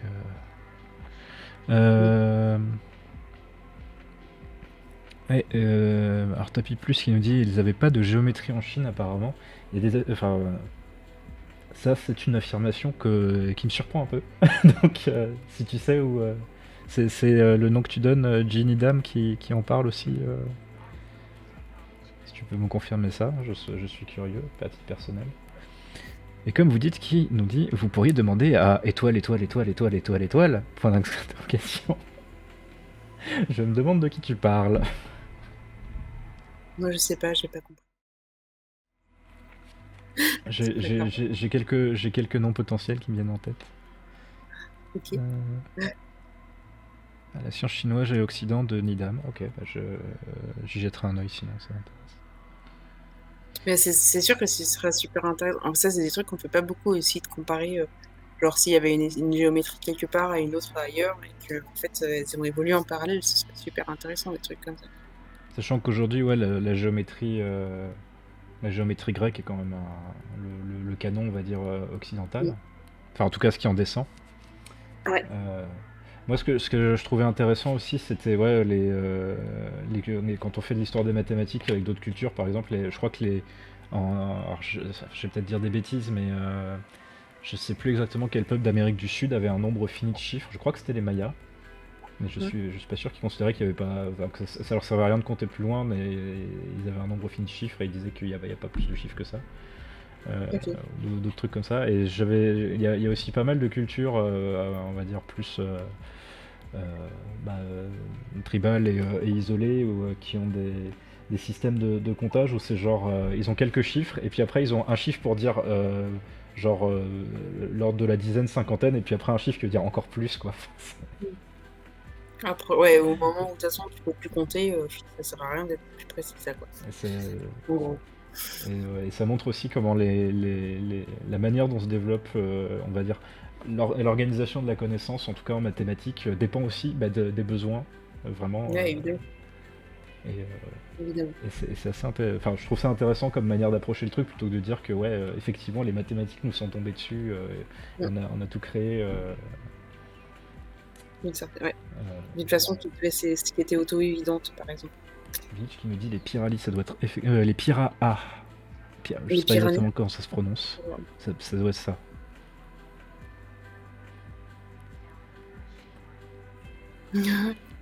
Et Gaël qui Ah, nous dit les Mayas, le fait de compter de manière cyclique, c'est un peu comme s'ils comptaient depuis un anneau unitaire Z sur NZ. C'est un peu ça. Mais ça, c'est on parle déjà d'arithmétique modulaire là. Donc, ce qui n'était pas tout à fait leur truc. Bon. Mm. Après, beaucoup plus accessible, il y a le fait de compter en base 5, en base 10, etc. Et par exemple, ici, c'est assez rigolo. Il y a le Wolof qui est en base 5 et 10, ça veut dire que tu comptes jusqu'à 5. Après, à partir de 6, c'est 5 plus 1, 5 plus 2, jusqu'à 10. Et après, à 10, tu reprends 10 plus 1, 10 plus 2. Enfin, en fait, ça fait... Ah oui. je sais pas si... Mais ça veut dire qu'ils comptent avec deux bases. Ouais. Ah, c'est bizarre ça. Donc, genre, en fait, quand tu n'as pas de mot pour 6, c'est 5 plus 1, en fait. D'accord. C'est un peu comme l'écriture romaine quelque part, mais en plus simple. Enfin, mais avec des mots, pas avec des chiffres. Ouais. Enfin, pas l'écrit, c'est avec des mots. Ouais. Et du coup, c'est assez... ouais. Enfin, du coup, ça, déjà rien que ça, c'est assez rigolo de se rendre compte que en fonction des langues, on compte pas juste de 1 à 10 et puis après de 10 à 1. Et c'est plus facile à comprendre aussi. Ok, je continue. On avait fini le paragraphe. Je crois Non, tu que m'as arrêté au milieu d'un truc, je crois. Attends. je crois qu'on en était tac tac tac les cartésiens, ça on a dit, delta on a dit. Je crois qu'on en était à la façon dont un scientifique voit un aspect non, vivre dans des mondes différents, ça tu l'as dit. Oui, on était au chapitre 3, fin du deuxième paragraphe, c'est ça. Donc il disait d'autres exemples tirés de Kuhn ainsi que d'auteurs proches de lui ont déjà été signalés au chapitre 3. Ah ouais, c'est ça. Kuhn assimile le changement d'allégeance des savants d'un paradigme à un autre, incompatible à une modification de la perception de la forme. Entre parenthèses, Gestalt switch, ou à une conversion religieuse. Il n'existe pas d'argument purement logique qui démontre la supériorité d'un paradigme sur un autre et force ainsi un scientifique rationaliste à sauter le pas. Donc en fait, il faut avoir foi dans le paradigme. C'est ce qu'il dit. Une des raisons de cette impossibilité tient à ce que des éléments fort divers interviennent lorsqu'un homme de science juge les mérites d'une théorie scientifique. Sa décision dépend de la priorité qu'il accorde aux différents facteurs que sont la simplicité, le rapport avec une nécessité sociale présente, la capacité de résoudre un type particulier de problème, etc. Par contre, c'est pas complètement aléatoire. C'est pas parce que c'est un acte de foi d'avoir confiance dans le paradigme que c'est fait sur aucune base. Mais c'est quand même sur la base en fait d'éléments. Et ces critères sont donc ceux qui sont listés.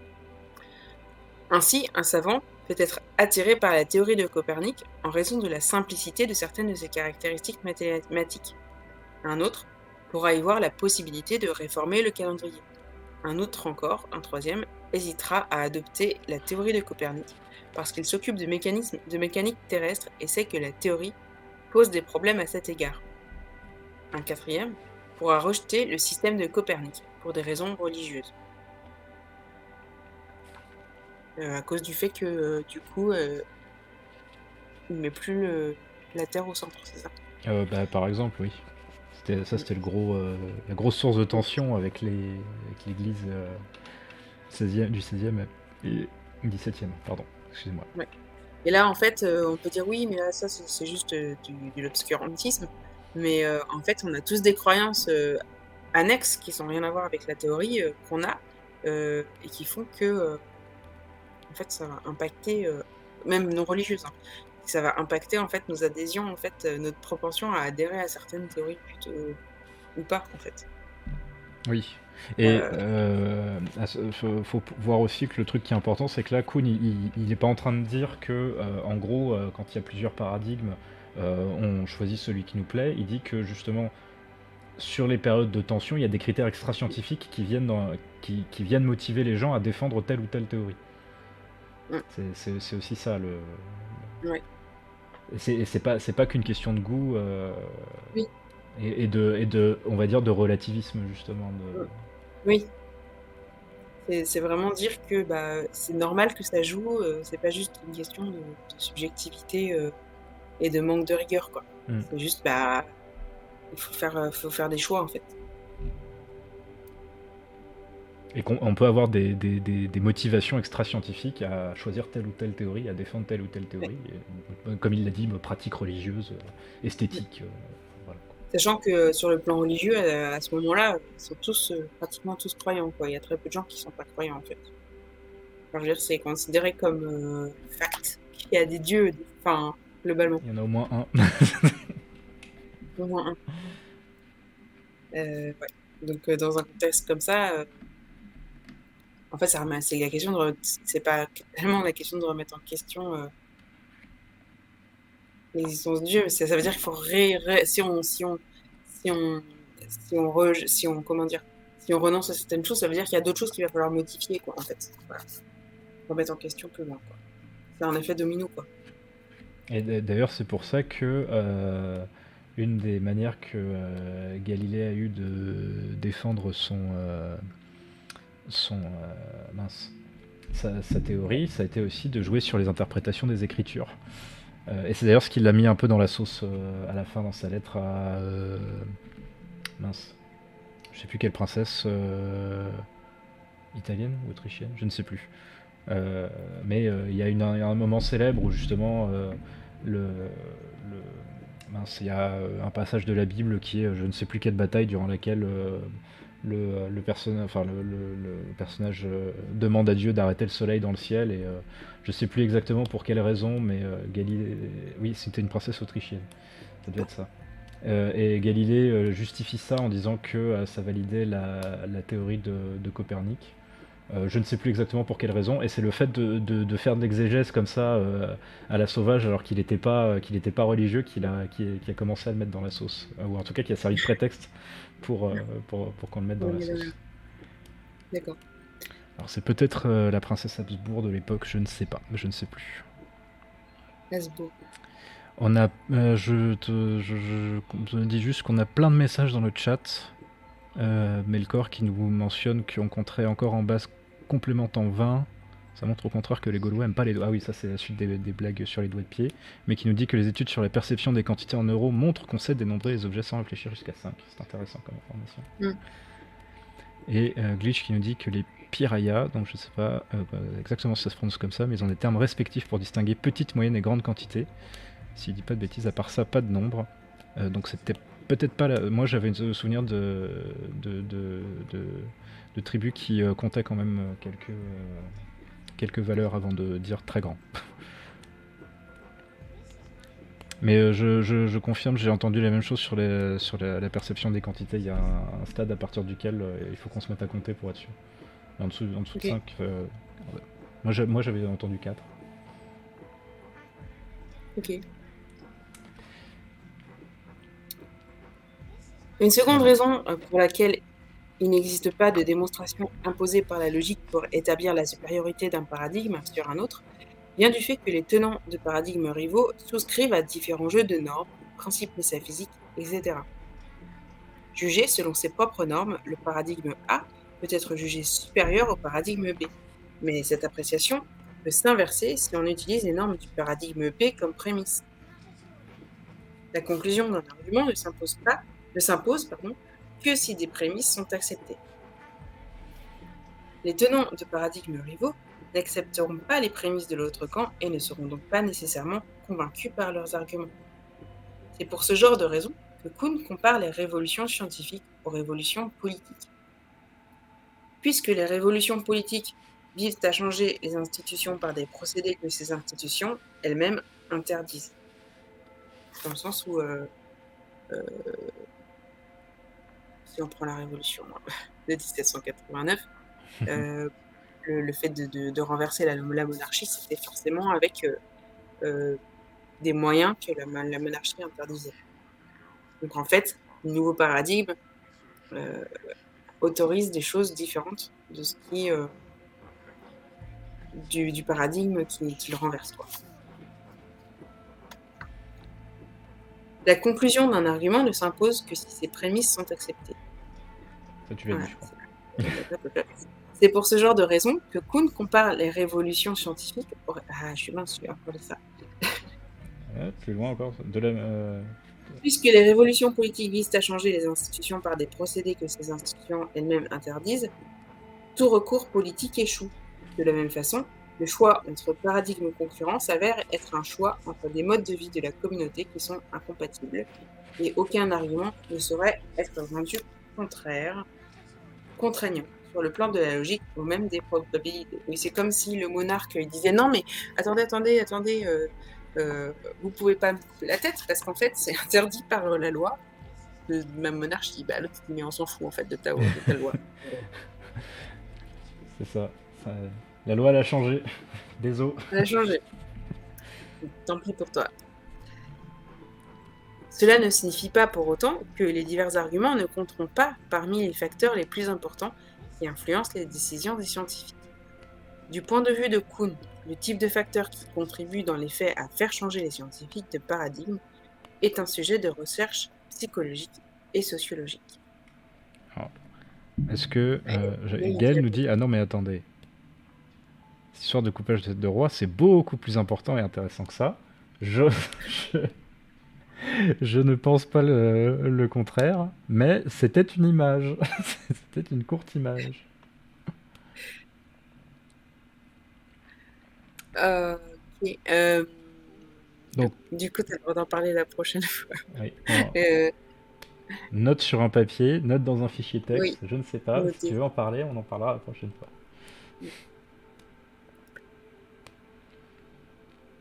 Surtout que si ça commence pendant la glorieuse révolution britannique, j'ai l'impression que ça va durer longtemps.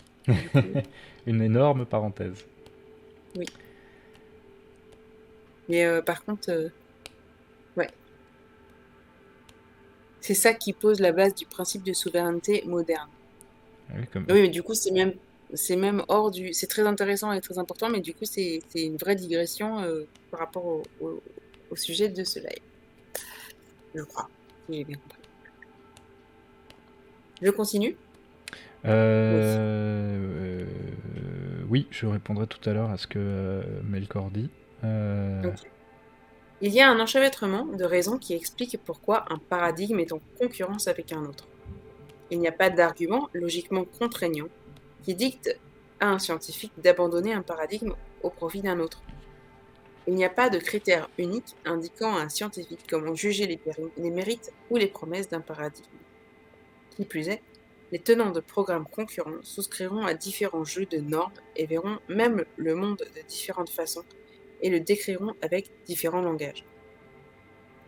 Les arguments et discussions entre tenants de paradigmes rivaux doivent viser à la persuasion plutôt qu'à la coercition. Ce que j'ai dit dans ce paragraphe correspond, je pense, à l'énoncé de Kuhn que les paradigmes rivaux sont incommensurables.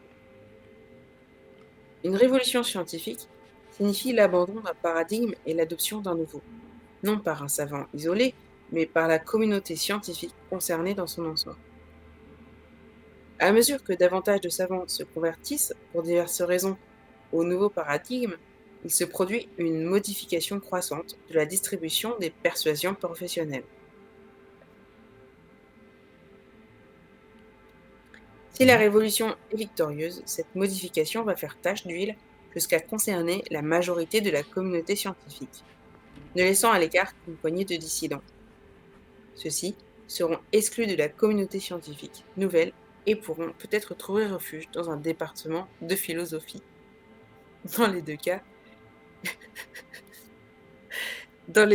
ils finiront par mourir. C'est joyeux. C'est joyeux. C'est rigolo parce que il le dit texto quoi, mais en fait on est tous d'accord quoi. C'est-à-dire que Il y a des gens qui construisent leur carrière sur des théories, des trucs dans un cadre, dans un paradigme qui renonceront pas en fait, quelles que soient les preuves qu'on leur donnera. Et ce qui fait avancer la science, c'est que ces gens meurent et que les autres gens, bah, en fait, eux, ils ont pas d'attachement forcément à un truc et du coup, quand ils se construisent dans leur carrière scientifique, ils peuvent se détacher de ces anciens trucs et aller vers d'autres trucs. Et du coup, il y a un remplacement de génération et ça joue énormément en fait Mm. dans le changement d'avis. Faudrait que je Tellement retrouve plus intéressant. de sources, mais sur l'exemple, il y a par exemple mince, Jean Perrin, qui a eu prix Nobel, je crois que c'était 1906, je suis pas sûr, 1907, pour tout ce qui était travaux sur la structure atomique de la matière. Et c'était un très très bon physico-chimiste, il a fait sa carrière et tout. Et est-ce qu'il était à l'Académie des sciences en chimie ou je ne sais plus exactement où est-ce qu'il officiait après, mais il voulait pas du tout entendre parler de la théorie quantique et de chimie quantique, en Mmh. partie parce que c'était allemand et puis en partie parce qu'il aimait pas ça. Et dans les gens qui ont travaillé avec lui, et sachant qu'il avait une certaine influence en tant que prix Nobel et que grand Mmh. chimiste français, il ne pouvait pas lui proposer des projets de recherche qui se fondaient sur la théorie quantique, et il avait sa Mmh. propre théorie physico-chimique pour expliquer les phénomènes donc d'activation lumineuse et des trucs comme ça. Et tout le monde savait que c'était faux, mais il fallait s'en servir parce que c'était Perrin. Et il paraît, je sais plus, euh, je, je crois que la France, la chimie théorique française, a pris quelque chose comme 30 ans de retard, euh, Juste à cause de lui. juste ouais, en grande partie à cause de lui à ce niveau-là. Et puis les Allemands, ils étaient partis devant. Mmh. Et pour ça. Bah, ouais, Mm. c'est pas si étonnant. Enfin, bah, du coup, des gens qui ont une grosse influence comme ça, et qui refusent en fait d'adhérer au nouveau paradigme, parce qu'ils ont un attachement personnel au truc, ouais, effectivement, ça peut avoir un gros impact. Ouais. Et En plus, ouais, et du coup, ça explique en partie pourquoi De Breuil était quasiment le seul nom, le seul Français à travailler, à être connu et à avoir travaillé sur la question de la, de la mécanique quantique. Il y en a eu d'autres quand même, il y a quelques noms dans le monde de la physique. Je dis ça, De Broglie c'est le seul grand nom, mais il y a eu un gros frein au niveau de la communauté chimique à cause de Jean Perrin aussi. d'accord. J'en profite aussi pour. Il y a Melkor et Méléor qui parlent aussi d'Einstein et de la découverte de la relativité. Euh, qui nous disait. Melkor était allé sur la page Wikipédia qui disait que la découverte était attribuée à Einstein, effectivement, mais de mémoire aussi. Il me semble que c'est aujourd'hui reconnu comme une découverte collégiale. C'est même au moins en partie pour cela qu'Einstein n'a pas eu de Nobel pour la relativité restreinte, il me semble. Et Méléor dit aussi certains disent qu'Einstein a copié sur Poincaré. Je commande juste pour dire que euh, effectivement, les mathématiques qu'a utilisé Einstein avait déjà été trouvé par. Alors c'est pas Conrad, c'est l'autre Lorentz. Je sais plus comment il s'appelle, mais il y a Conrad Lorenz qui est un éthologue et il y a l'autre Lorenz de la transformée de Lorenz qui lui avait déjà donc fait la transformée de Lorenz qui avait été aussi trouvée par Poincaré. Hendrik Lorenz, c'est ça, merci Melkor. Il connaissait déjà les mathématiques, en gros, et je crois que, la contribution majeure d'Einstein dans son article à lui, ça a été de montrer, de donner un cadre physique cohérent, justement, notamment dans la perception des phénomènes par des observateurs différents. Et on va dire, la conservation des lois physiques et l'observation de l'intégralité des lois physiques. Bon, c'est un peu, en gros, on connaissait les maths, mais elles n'avaient pas de sens, et c'est lui qui a dit, bah, c'est comme ça que ça a du sens. Je me demande si le fait d'attribuer la découverte de la relativité à Poincaré, qui avait esquissé quelque chose qui ressemblait à ce qu'a fait Einstein, mais qui n'avait pas été, qui n'était pas aussi bien formalisé. C'est pas aussi un petit peu une preuve de chauvinisme comme on parlait de Lamarck tout à l'heure, parce que c'est un truc qui est assez français. Donc bon, le fait que ça traînait dans l'air, de toute façon, c'était évident. On a parlé, je crois que j'ai parlé dans un ou deux lives d'avant, de l'expérience de l'interféromètre de Michelson. Et effectivement, du fait que quand on a repris l'expérience plus tard, c'était pas aussi clair que ce qu'on avait vu. Mais Einstein, lui, il avait dit ne pas connaître cette expérience-là. Et fun fact, effectivement, Einstein n'a reçu son prix Nobel que pour l'effet photoélectrique, donc son travail sur de mécanique quantique.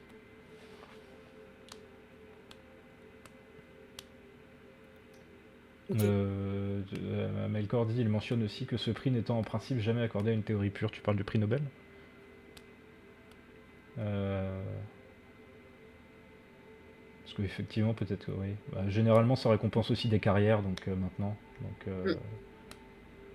sachant qu'à l'époque, s'ils disent à l'époque, ouais, ça me semble bizarre parce que peut-être qu'ils ont attendu que les expériences confirment les hypothèses de Broglie et de Heisenberg pour leur donner. Je ne sais plus. Je me rappelle plus très bien.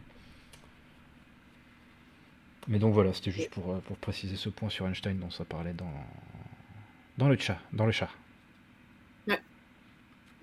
Voilà. Section 4 de ce chapitre 8. La fonction de la science normale et des révolutions. Certains aspects des écrits de Kuhn peuvent donner l'impression que sa vision de la nature de la science est purement descriptive, c'est-à-dire n'a pas d'autre but que de décrire les théories scientifiques ou les paradigmes et l'activité des scientifiques. Si tel était le cas, le point de vue de Kuhn sur la science n'aurait que peu de valeur en tant que théorie de la science. Une théorie de la science fondée sur la seule description serait sujette à certaines des objections soulevées contre le point de vue inductiviste naïf de la formation des théories scientifiques. Il faut que le point de vue descriptif de la science soit modelé par une théorie pour permettre de sélectionner les types d'activités et les résultats à décrire. En particulier, les activités et les productions de scientifiques de seconde zone devraient être étudiées avec autant de minutie que celles d'un Einstein ou d'un Galilée. Cependant, il serait erroné de limiter la caractérisation de la science de Kuhn à la seule description de l'œuvre des scientifiques. Kuhn insiste sur le fait que son point de vue constitue une théorie de la science, parce qu'il comprend une explication de la fonction de ses diverses composantes. Selon Kuhn, la science normale et les révolutions ont des fonctions nécessaires, de sorte que la science doit contenir soit ses caractéristiques, soit d'autres qui rempliraient les mêmes fonctions. Voyons ce que sont pour lui ces fonctions.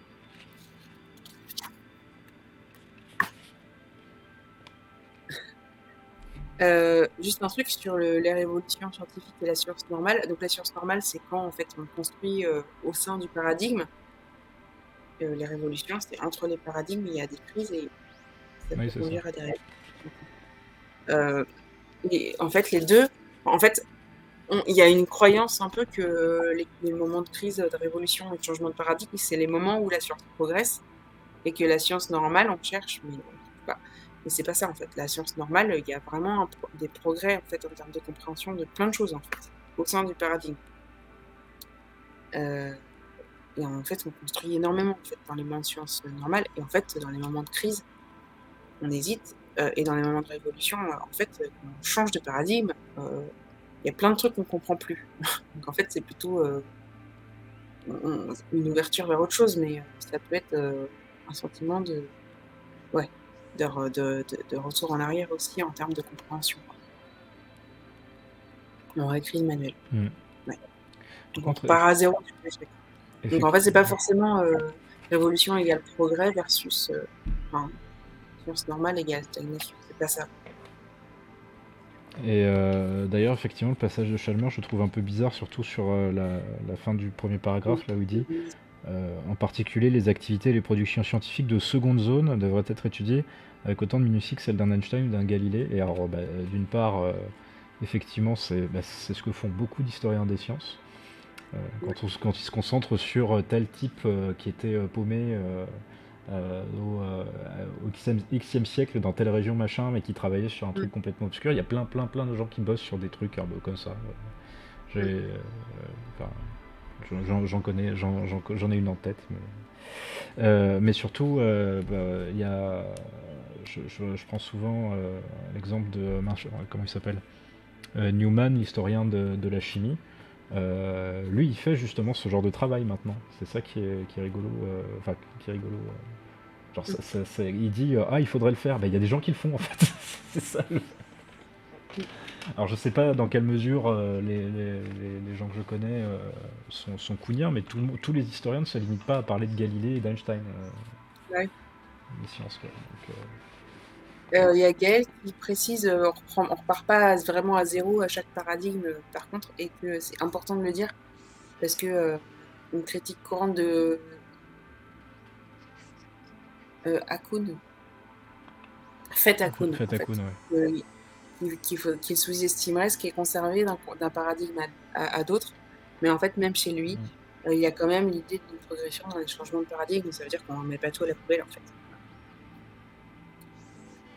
Oui, bah, de toute façon aussi, je pense qu'il y a un sous-entendu aussi qui est que pour que le paradigme enfin, pour qu'un nouveau paradigme arrive à convaincre des gens suffisamment bien pour être défendu, au moins jusqu'à ce qu'il arrive à remplacer le précédent, c'est qu'il a quand même un pouvoir explicatif aussi d'un certain nombre de trucs qui lui permettent de tenir debout, quoi.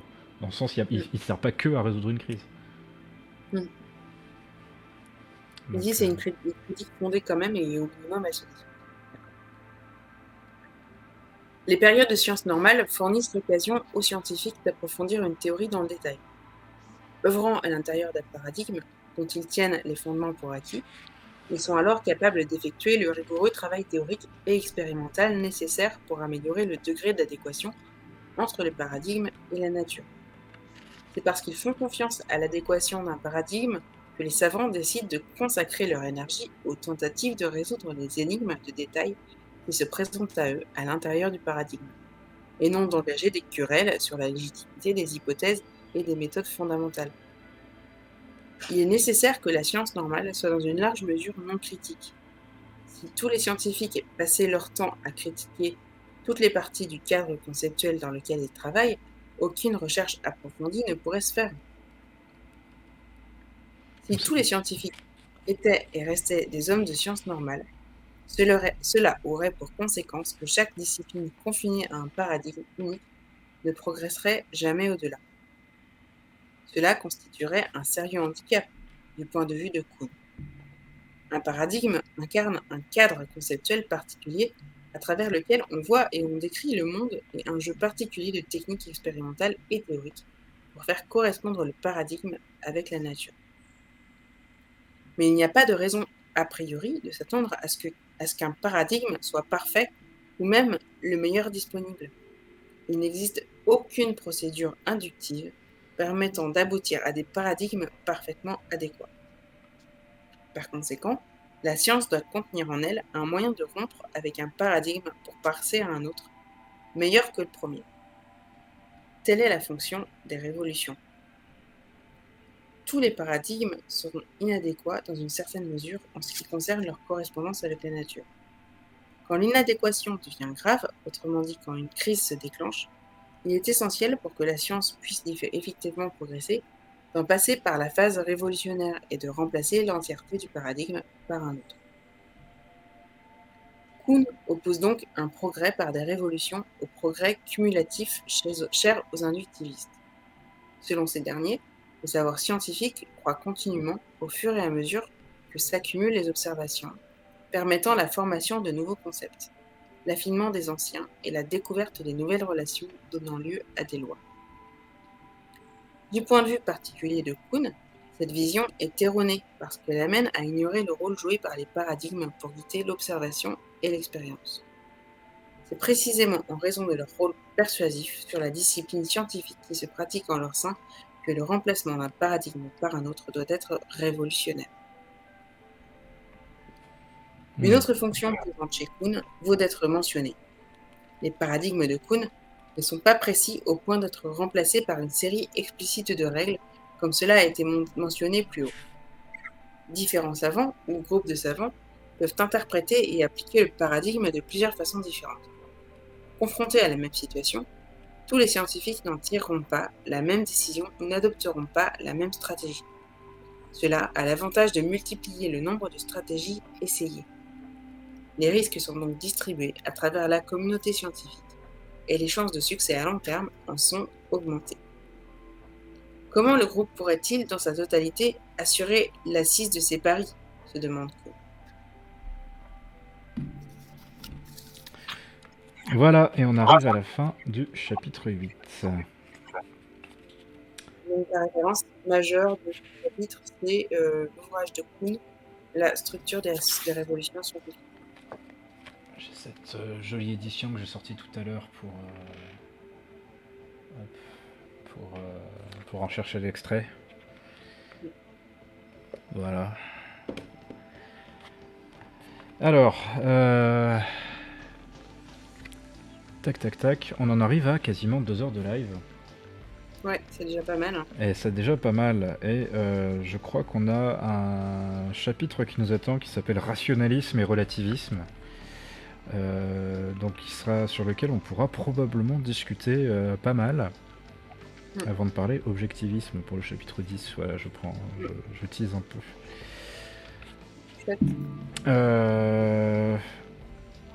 Je propose que c'est un bon endroit pour s'arrêter. Ouais. Je suis d'accord. On passera à la suite, donc normalement dans 2 semaines, si tout se passe bien. Donc la semaine prochaine, si Gaël le veut bien et j'ai assez de matériel, on vous fera la suite de la fois précédente sur l'épistémologie en histoire, je pense. Donc on continuera l'historiographie un peu plus loin, et celui-là donc ce sera pour la fois d'après, donc dans 2 semaines en temps normal. Voilà. J'espère que ça vous a intéressé. Nous ne sommes pas trop beaucoup ce soir. On n'est pas très très nombreux ce soir, mais c'est pas grave ça. J'ai remarqué qu'en fait dans les lives là on n'est pas très très nombreux, en général on est max une dizaine. Mais il y a beaucoup de replay par contre. Ah bah...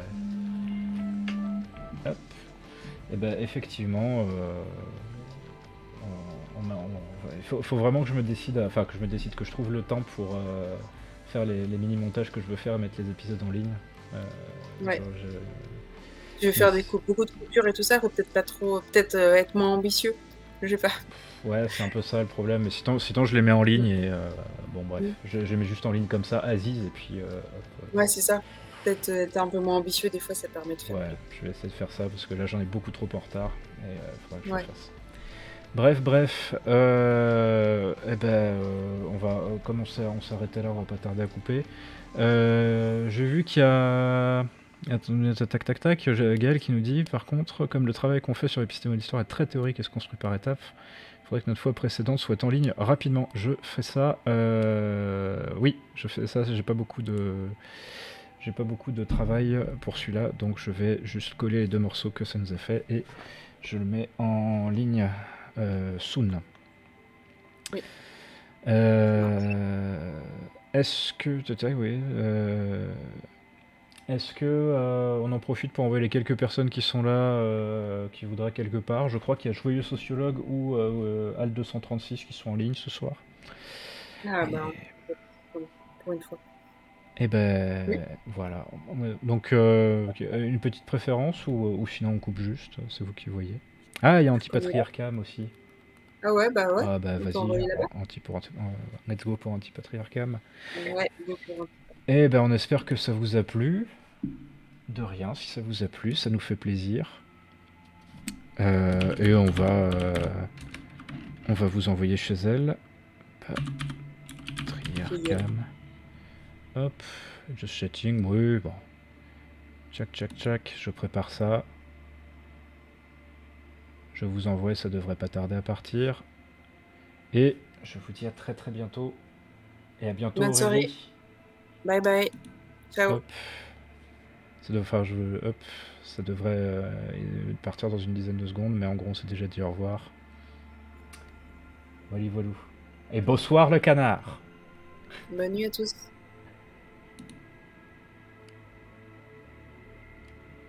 C'est bon. C'est parti.